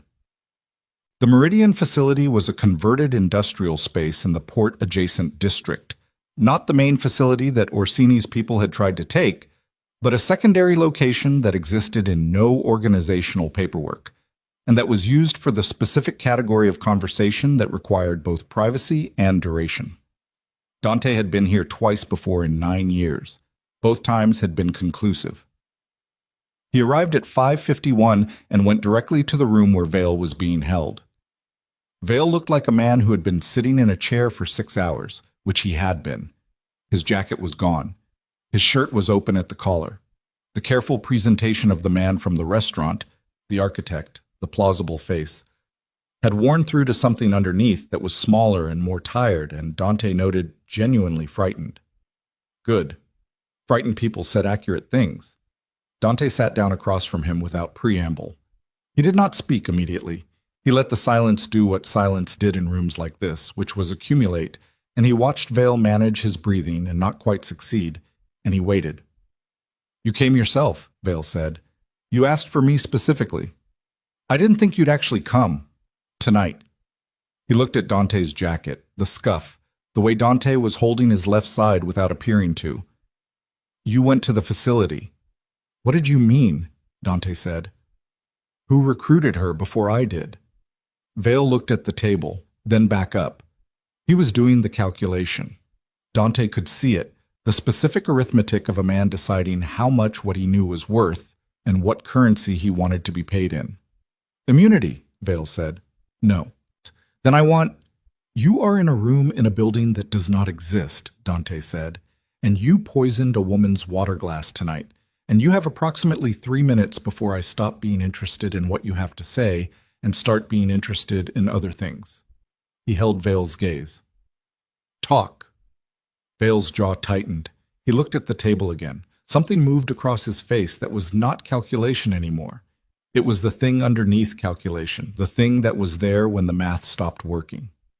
Naomi Carter was recruited by Orsini's organization 4 years ago, Vale said, before she applied to work for you, before any of the background checks your people ran. He paused. Her recruitment was a long-term placement operation. She was selected specifically because her profile, the work history, the income level, the clean record, made her the ideal candidate for domestic employment in high-security households. She was trained, given a legend, given a target list. He stopped. Dante did not move. You were on the target list, Vale said, 3rd on it. She worked 2 prior placements, both in the homes of people connected to organized operations in this city, before she came to you. Smaller operations. Practice runs. He looked up. Your house was the objective. The Port District Network was the objective. She was placed to reach it. The room was very quiet. Dante's hands were flat on the table. He was looking at Vale with an expression Vale appeared to find difficult to hold eye contact with. You're telling me, Dante said, that she has been an Orsini asset for 4 years. I'm telling you what I was told in my operational briefing. Vale's voice had steadied slightly. He had committed to the direction now and was riding it. She was the primary intelligence source for the access credentials, the rotation schedules, everything. The blind date operation was never about what she'd tell me at dinner. That was theater, cover. It was about triggering your response so that she could execute the final phase without you in the building. The final phase, Dante said, she had access to the security override for the facility's internal systems. Not the rotation schedules, deeper than that. The master override that would have allowed Orsini's team to lock your personnel out of the building's security infrastructure from the inside while they stripped it. Vale paused. She was supposed to execute it remotely at approximately midnight while you were occupied at the restaurant. The system access would have lasted long enough for the team to complete the extraction. He looked at Dante. When you showed up at the restaurant instead of staying away, the timing collapsed. She couldn't execute the override without you noticing the system anomaly. The team had to move without it, That's why they didn't get what they came for. Dante sat very still. He was running two things simultaneously. The operational assessment, which was taking Vale's account and testing it against every data point of the last 12 hours, and something else, something that was not operational, that was sitting in the center of his chest like a coal. The operational assessment found things that fit: the after-hours access log, the Hollowell IP, the 17 sessions, the northern contacts who had pulled out before the operation began. The specific quality of tonight's intelligence failure: too precise, too internal, too structural, to have come from 8 months of dinner conversations. The other thing, the thing that was not operational, found things that did not fit: the coffee at the right temperature, the boiler on Thursdays, the ankle she never mentioned, the way she had cleaned his hand 45 minutes ago without being asked, with the unhurried competence of someone who was not performing anything, who was simply there in the way she had always simply been there. The way she had said, "Come back." "One question," Dante said. Vale looked at him. The after-hours access sessions. The device used was not registered to her profile. Unknown device. Hollowell District Wine P. He watched Vale's face. Whose device? Vale blinked. It was a small thing. A fraction of a second, the eyelids moving at the wrong moment in the wrong way, and Dante had spent 15 years in rooms where the small things were the only true things, and he watched it happen and felt the coal in his chest change temperature. The operational details of specific whose device, Dante said, again, quieter. She would have used a clean device for shower. She would have used any device she owned from her apartment or the estate, not from the Hollowell district. She had no reason to be in the Hollowell district. He leaned forward 1 inch. Who ran the access sessions? Vale's mouth opened, closed. You told me she was recruited 4 years ago, Dante said. You told me she was placed deliberately. You told me she was the primary intelligence source. He paused. But she didn't run those access sessions. Someone used her credentials, someone with access to her login information. He watched Vale's face do something complicated and frightened. And the only person who would need to use her credentials instead of their own is someone who already has legitimate access to the estate system and needed the breach to trace back to her instead of to them. The room was absolutely still. Vale said nothing. There is someone else, Dante said. Someone inside who handed Orsini the access, used Naomi's credentials to cover it, and built a story about her that would hold up long enough for the operation to complete. He sat back. And you were handed that story. You delivered it to me tonight because you were told to, because if I'm looking at her, I'm not looking at them. Vale's breathing had changed. It was audible now, slightly too fast. The breathing of a man who had walked into a room with one plan and discovered the room had a different layout. I want immunity, Vale said again, but the word had lost its earlier weight. Tell me who's inside, Dante said, and I'll make sure you walk out of this building. A long silence. Vale looked at the table, at his hands, at the wall. I don't know the name, he said. I was told there was an inside source. I was never given the name. That's how Orsini runs it, compartmentalized. I knew there was someone. I didn't know who. But you knew it wasn't her. Vale said nothing, which was its own answer.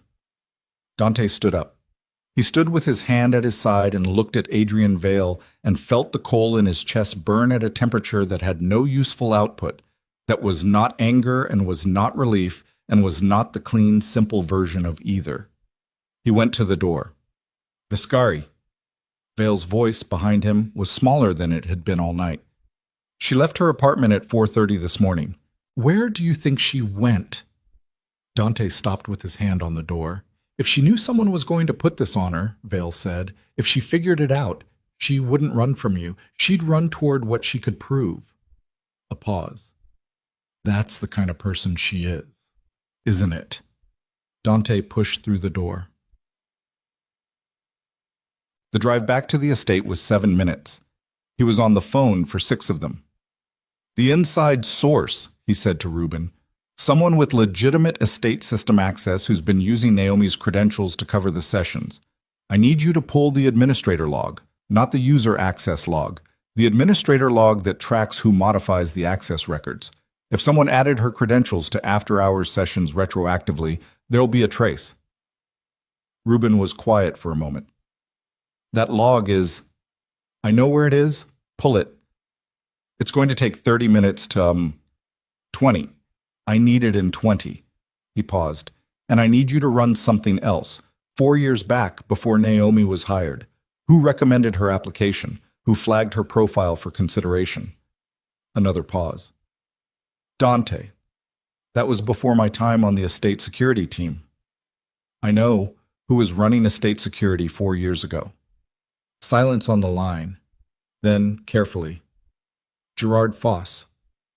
Gerard Foss, who had run estate security for 8 years before a knee injury had moved him into a logistics coordination role 18 months ago, who was 61 years old and had been in Dante's father's organization before it passed to Dante, who had been, in every accounting Dante had ever made, a fixed and reliable point.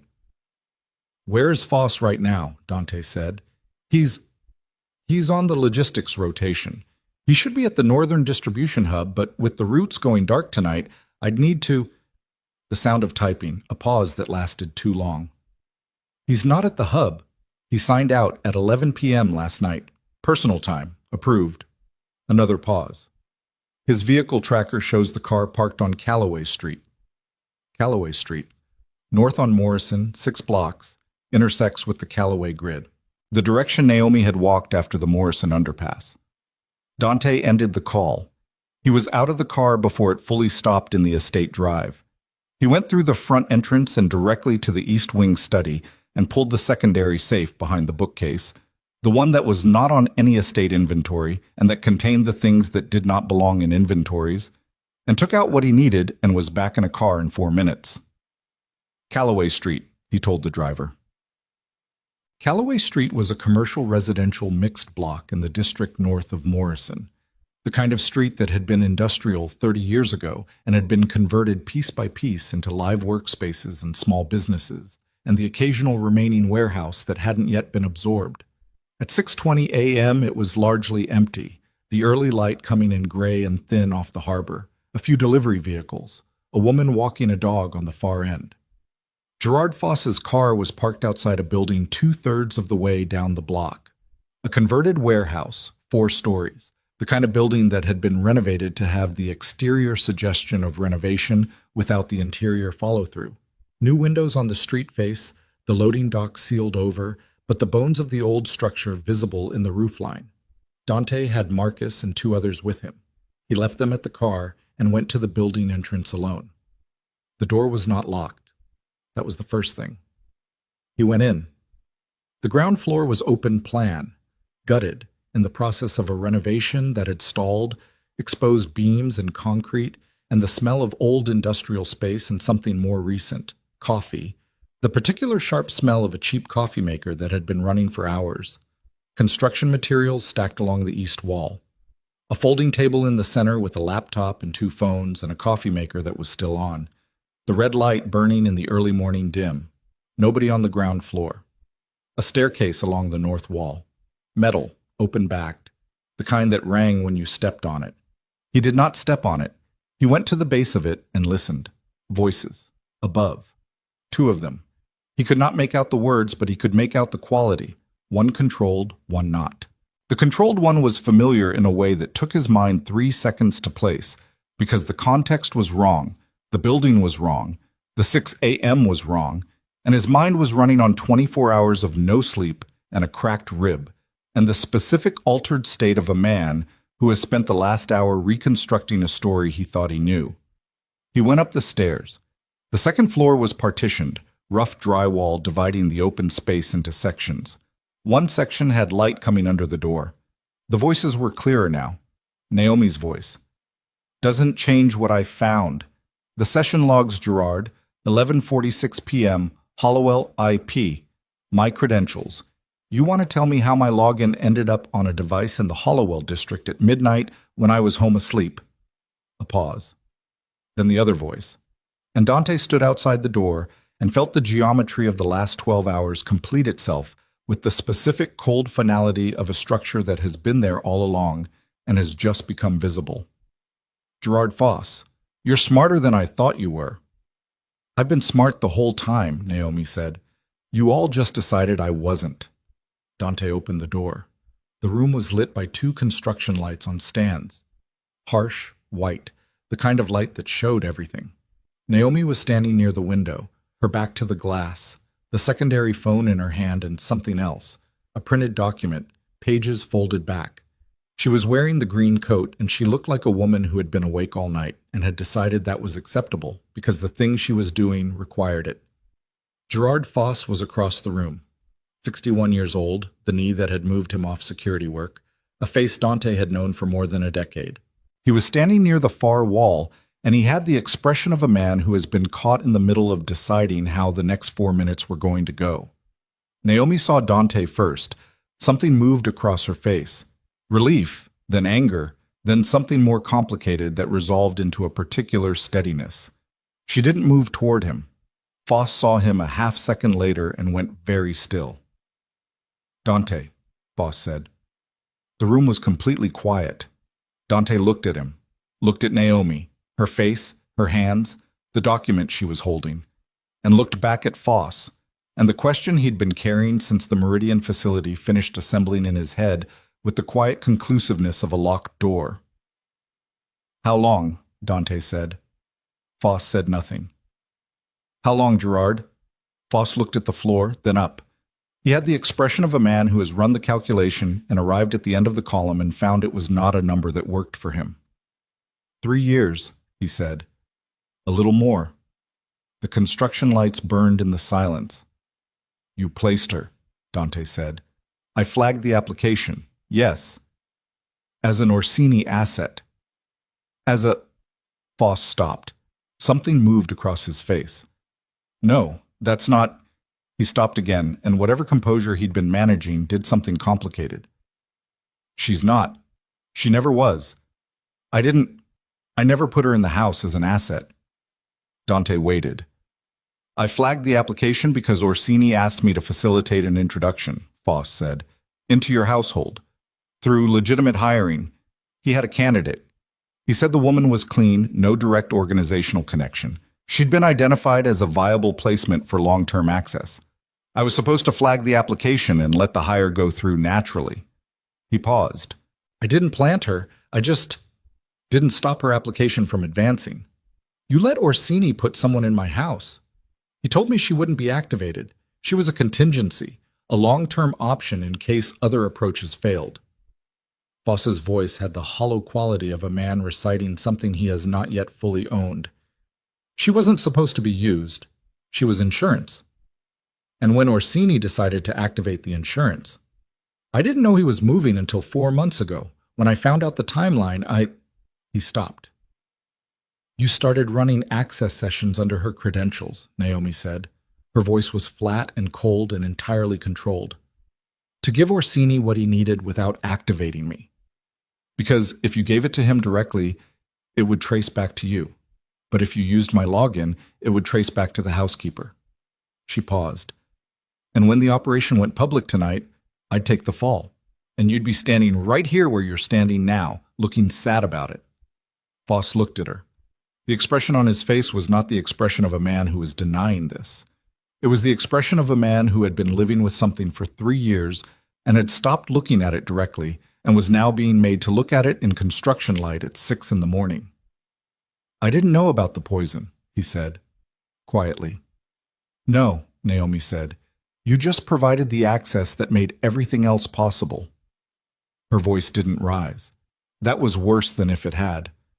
You handed them the rotation schedules, the fence layouts, the override architecture. You built the path, and then you decided that when it ended, it was going to end on me. She looked at him for a moment.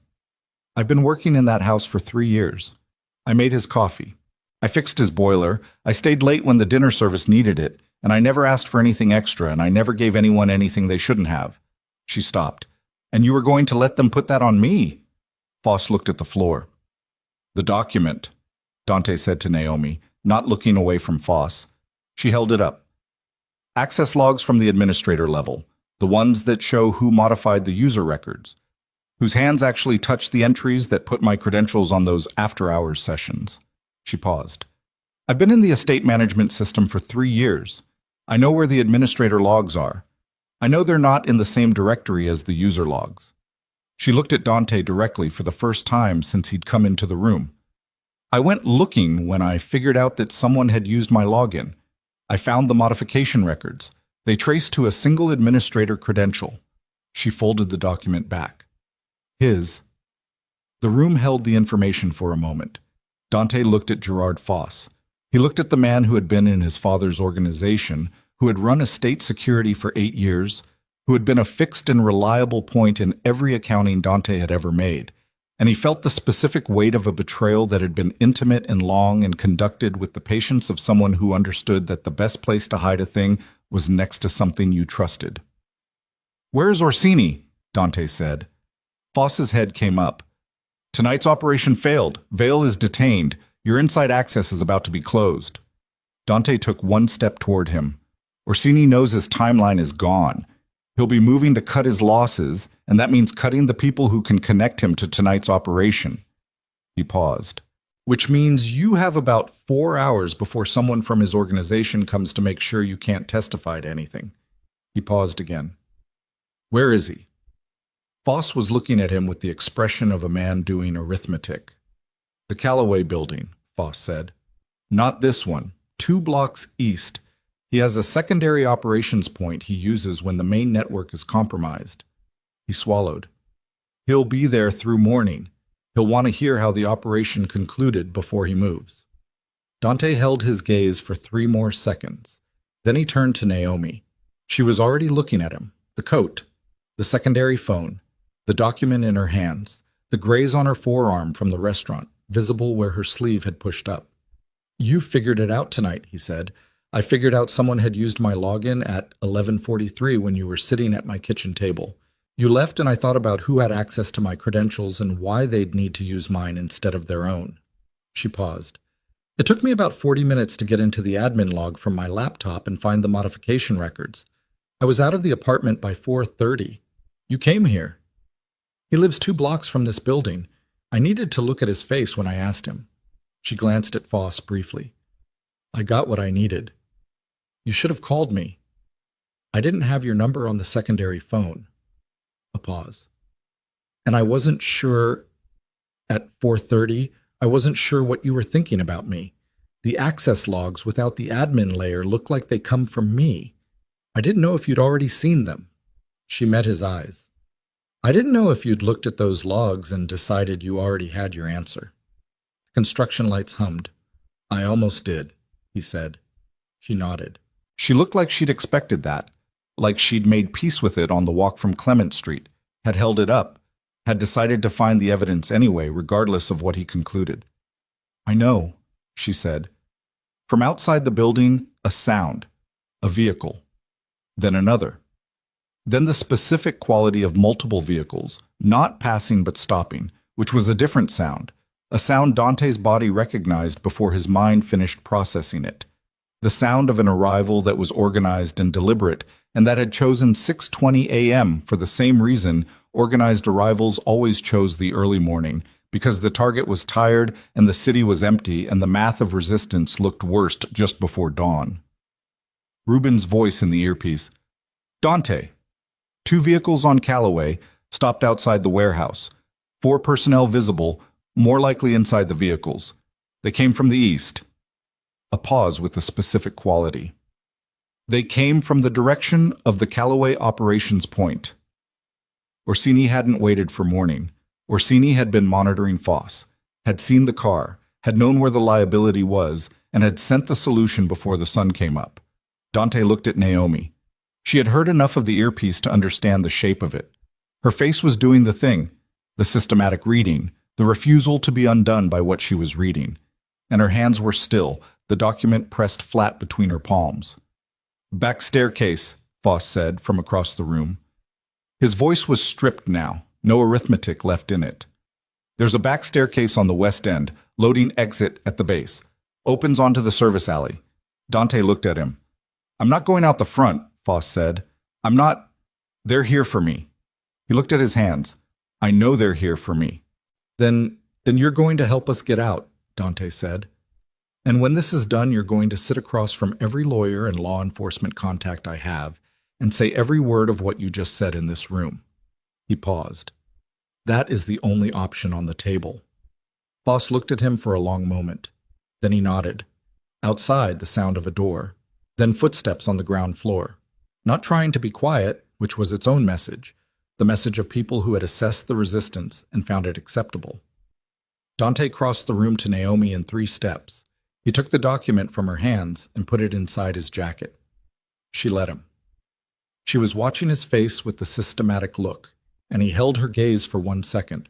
1 second in the construction light that was not operational and was not managed. And then he put his hand briefly at the back of her arm, below the graze, and said, "West End, stay close." She didn't say anything. She moved. The 3 of them reached the west staircase as the footsteps on the ground floor reached the east staircase, and the building became a race between 2 groups of people who both knew exactly what was at stake and who both understood that the next 3 minutes were going to settle something that had been building since Vincent Orsini decided 8 months ago that the best way to break Dante Viscari was to find the thing he was protecting. Dante hit the loading exit at the base of the staircase shoulder first, the cracked rib sending a white signal through his torso that he processed and set aside. And the service alley was cold and gray in the early light, and Marcus was at the alley entrance with the vehicle already running, and behind them in the building the east staircase was ringing with the sound of descent, and for the space of 10 seconds everything in the operation balanced on a razor edge between the car and the building door and the distance between them. They made the car. Marcus had it moving before the doors were fully closed, pulling east then immediately north, cutting through the Callaway grid in the direction that put the most blocks between the warehouse and their route before the pursuit vehicles could reorient. Dante sat in the back with Naomi on his left and Foss on his right, and his hand pressed flat against his ribs. And through the rear window, the warehouse building shrank behind them. His phone went. Reuben. 2 pursuit vehicles, Reuben said. Coming north on Callaway. We have a block on them at the Morrison intersection. Our people. Took them a minute to get into position. Should give you 4 minutes. A pause. Where are you going? Dante looked at the document inside his jacket. The administrator logs. Foss's credentials on every modified entry. The 3 years of it laid out in timestamp and file path, and the quiet, irrefutable language of system records. He thought about Orsini at the Callaway operations point 2 blocks east of where they'd been, waiting for the morning outcome. And he thought about 4 hours and cutting losses and the specific way that Orsini managed the end of failed operations. We're going to Orsini, he said. Silence on the line. Dante, not to take the building, not a frontal operation, 1 car. He paused. He's waiting for a report. He doesn't know yet that Foss is with us. He doesn't know about the administrator logs. He looked at the document. He's sitting in a room 2 blocks from where his people just went to clean up his exposure, and he's waiting for confirmation that the exposure is handled. He paused. He is going to wait a little longer. What are you going to do when you get there? Dante looked at Naomi. She was looking straight ahead, jaw set, the secondary phone still in her left hand. She had not asked him where they were going. She had not asked him what the plan was. She was sitting in the back of a moving car at 6:25 in the morning after an all-night sequence that had included a poisoning attempt, a facility assault, a revelation about a man she'd worked beside for 3 years, and a building exit that had missed bad by about 30 seconds.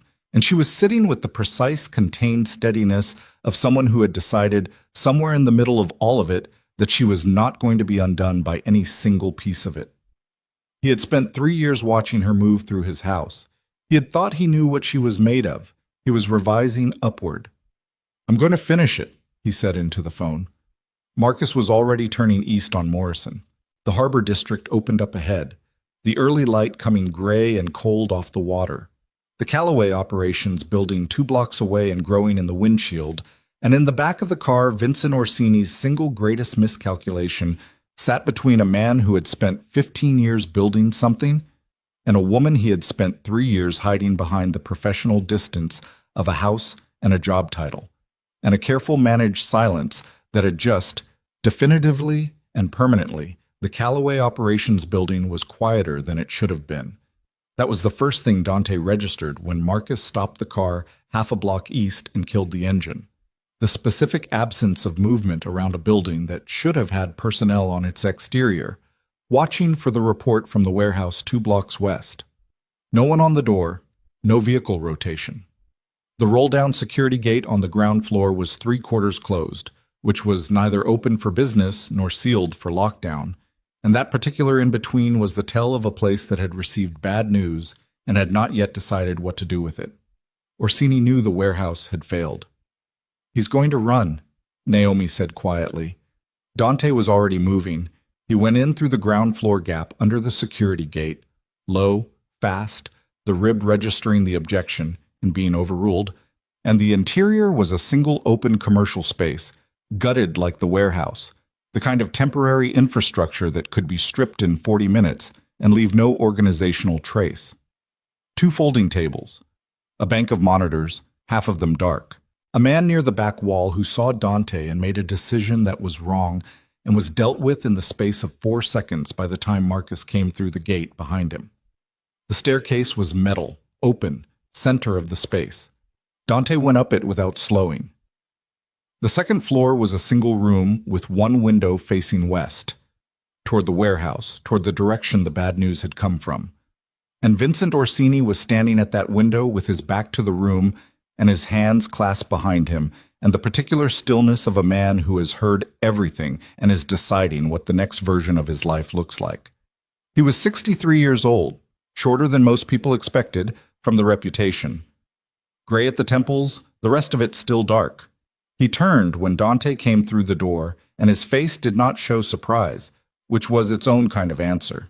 He had known someone was coming up the stairs, had heard it, had decided to meet it standing rather than running, which was either courage or the calculation of a man who understood that running was no longer an option. "Dante," he said. "Vincent." They looked at each other across the room. 2 men who had been operating in the same city for 15 years, who had circled each other's territory with the careful territorial patience of people who understood that direct confrontation was expensive, who had sent proxies and applied pressure and managed the distance between them with the specific discipline of people who knew what full contact cost. The distance was gone now. Orsini looked at Dante's jacket, at the way he was holding his side, at the door where Marcus had positioned himself, and at the space behind Dante where Naomi had come in and stopped, the document still folded in her hand. His eyes stayed on Naomi for a moment. "The housekeeper," he said. Not cruel, just factual, in the way of a man completing a calculation. "My name is Naomi Carter," she said, "and I have the administrator logs that put Gerard Foss's credentials on every access session that was run under my login." She held up the document. "Which means every piece of intelligence your operation pulled from the Viscari estate system traces back to your inside source, not to me. That distinction is going to matter a great deal in the next 48 hours. Orsini looked at the document, then at her face. Something shifted in his expression. Not concession, not yet, but the recognition of a variable he had not fully accounted for. "She found it herself," Dante said, "at 4:30 in the morning, after you tried to kill her." He paused. "That's the thing about your operation, Vincent. You spent 8 months building a picture of what she was, and you got it wrong. You looked at her and saw an access point, a soft entry." He took 1 step into the room. "You didn't look long enough." Orsini was quiet for a moment. "And Foss?" "Is currently in a vehicle with 2 of my people and a very clear understanding of what his cooperation is worth." Something finally moved across Orsini's face, the arithmetic completing, the column reaching the bottom and producing the number that didn't work. "What do you want?" he said. "The northern contacts you pulled," Dante said. "Every name you approached, every arrangement you made with them, every promise you used to move them, written, signed, and delivered before noon today." He paused. "The Port District is mine.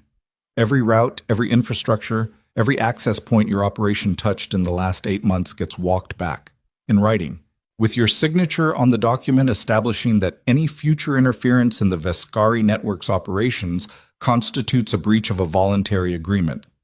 He held Orsini's gaze. and you are going to leave this city." The room was very still. "You're not going to kill me," Orsini said. Not a question, reading it. "No," Dante said it flatly. "Because killing you creates a succession problem and a martyr, and 3 months of organizational instability, while whoever's next decides whether to honor or avenge. Walking you out of this city with a signed document and a clear understanding of consequences is cleaner." He paused. "And because the woman you tried to poison last night is standing in this room, and she is not that kind of person, and I find that I am more interested in being the kind of person she can stand next to than the kind of person who makes the other choice." Orsini looked at Naomi again. She held his gaze without flinching. "That's an unusual thing," Orsini said quietly, "for a man in your position to say." "Yes," Dante said. "It is." Orsini looked at the window, at the gray morning coming off the harbor, at the distance between where he was standing and every option that was no longer available. Then he unclenched his hands from behind his back and held them at his sides, open, and said, "Get me a pen." Ma'am. The documents were drawn up and signed by 9 a.m., with 3 of Dante's legal contacts present as witnesses and a 4th on the phone confirming the language was sufficient to be enforceable in the channels that mattered.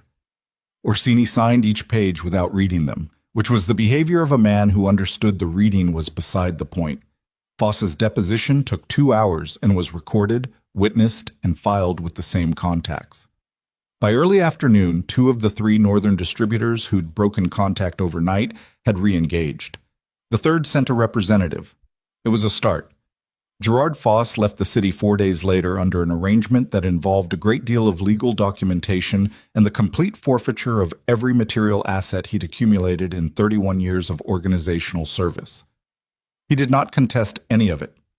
He had the expression, on the day the paperwork was finalized, of a man who had known for a long time that the thing he was doing was going to end this way and had simply kept not stopping. It was not a satisfying expression to witness. It was a true one. Adrian Vale was processed through the legal channels Dante maintained for exactly this category of situation and emerged into a set of circumstances that were considerably reduced from the ones he'd entered with. He did not come back to the city. Vincent Orsini left within the week. Where he went was not Dante's immediate concern. The signed agreement was specific and the consequences were established, and Orsini was, above all else, a man who understood the arithmetic of a position that had run out of options. The East Dock lighting infrastructure was replaced over the following month. The northern distribution routes were rebuilt along different access points and took 8 weeks, not 6. The security rotation system was overhauled entirely. The old credentials purged, new architecture installed. Rubin supervised all of it with the meticulous unhappiness of a man who does not enjoy discovering that the failure was internal, who takes the discovery personally in a way he would not admit, and demonstrates only through the exhaustive thoroughness with which he addresses the aftermath. These were the operational facts. They were manageable. They got managed. The other things took longer. Naomi did not come back to the estate for 2 weeks. She did not say she wasn't coming back. She did not quit.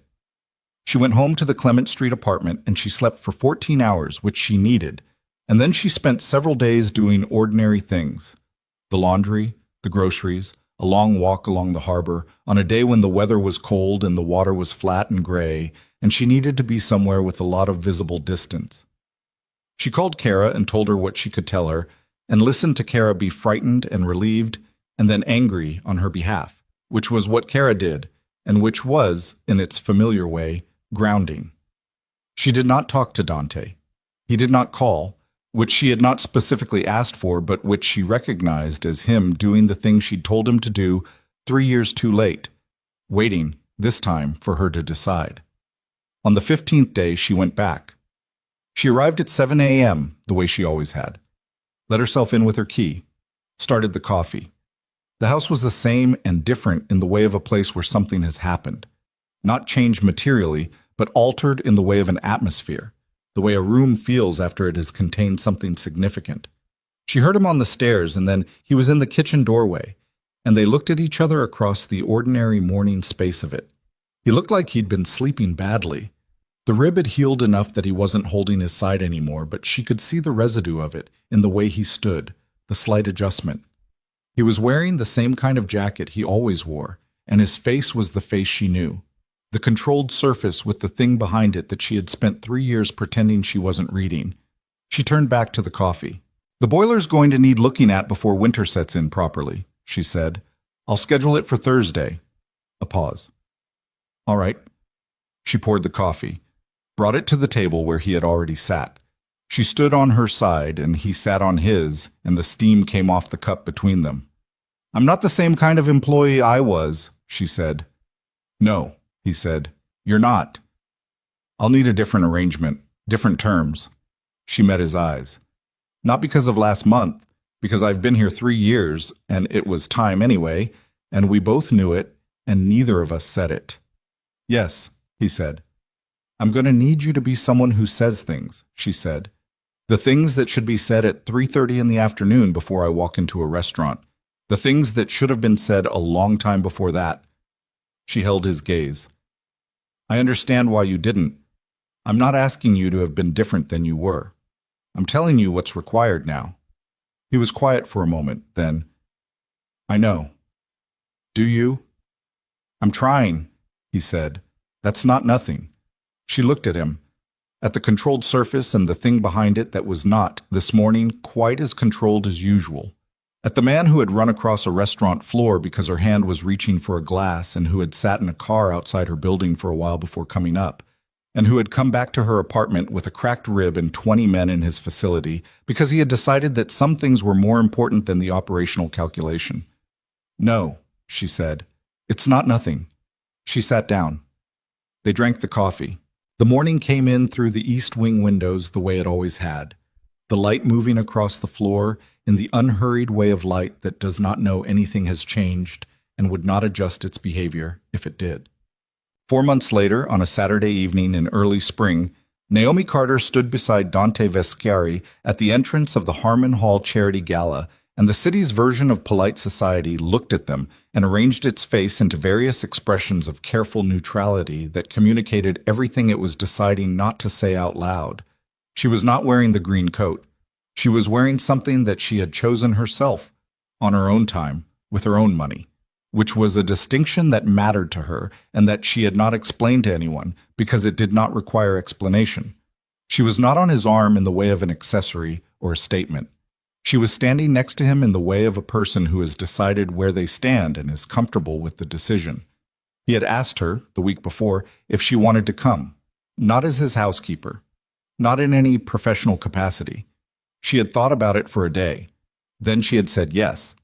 The gala was a fundraiser for a youth development program in the Eastern District, something Dante had been funding quietly for 2 years and had agreed to headline publicly for the first time.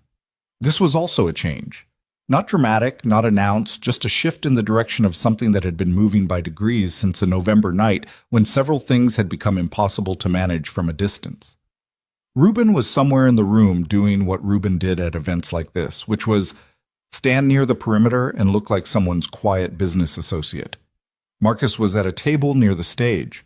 The room was full of people who knew Dante Vescari's name and various versions of what that name meant, and who were now doing the recalibration that occurred when a known quantity appeared in an unfamiliar configuration. Naomi looked at the room and let it look back. "You're doing the thing," Dante said quietly beside her. "What thing?" "The systematic inventory, where you read everything in the room and file it." She glanced at him. "Is it bothering you?" "No." A pause. "I do the same thing." "I know you do." She looked back at the room. "That's probably why the house runs as well as it does." Something shifted at the corner of his mouth. Not quite a smile. He did not have a large inventory of those, but its near neighbor.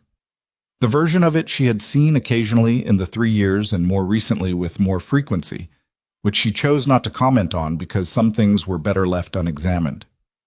He put his hand briefly at the small of her back as someone came forward to greet him. A light touch, present and then gone. The gesture of a man who was still learning the language of saying things but was practicing it in the only way that was real, which was in the doing rather than the declaring. She did not step away from it. Later, after the speeches and the dinner, and the particular social endurance that these events required, they drove back to the estate in the dark, and the city moved past the windows the way it always did, and neither of them felt the need to fill the quiet with anything. The estate, when they arrived, was lit the way she had first seen it 3 years ago. The exterior lights, the east wing windows, the particular look of a large house that has learned, over time, to be something other than just a fortress. She had done some of that. She understood now that he had known it, had noticed it, and had not said so for reasons that were complicated and human and not unforgivable. She said goodnight at the door. He said goodnight in the way of a man who was not yet all the way fluent in the language but was committed to learning it, which was enough.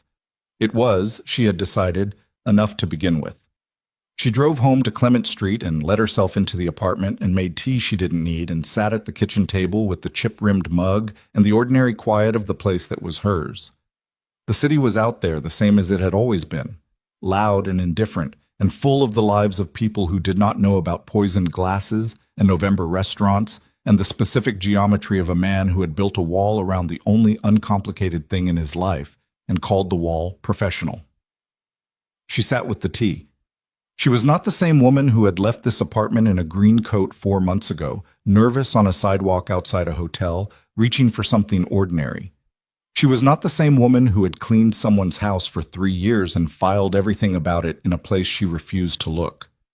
She was, she thought, something more accurate, more fully rendered. The version of herself that had walked through the thing and come out the other side knowing exactly what the ground felt like under her feet. The mug was warm between her hands. She finished the tea and rinsed the cup and turned off the kitchen light, and the apartment settled into the quiet of late evening.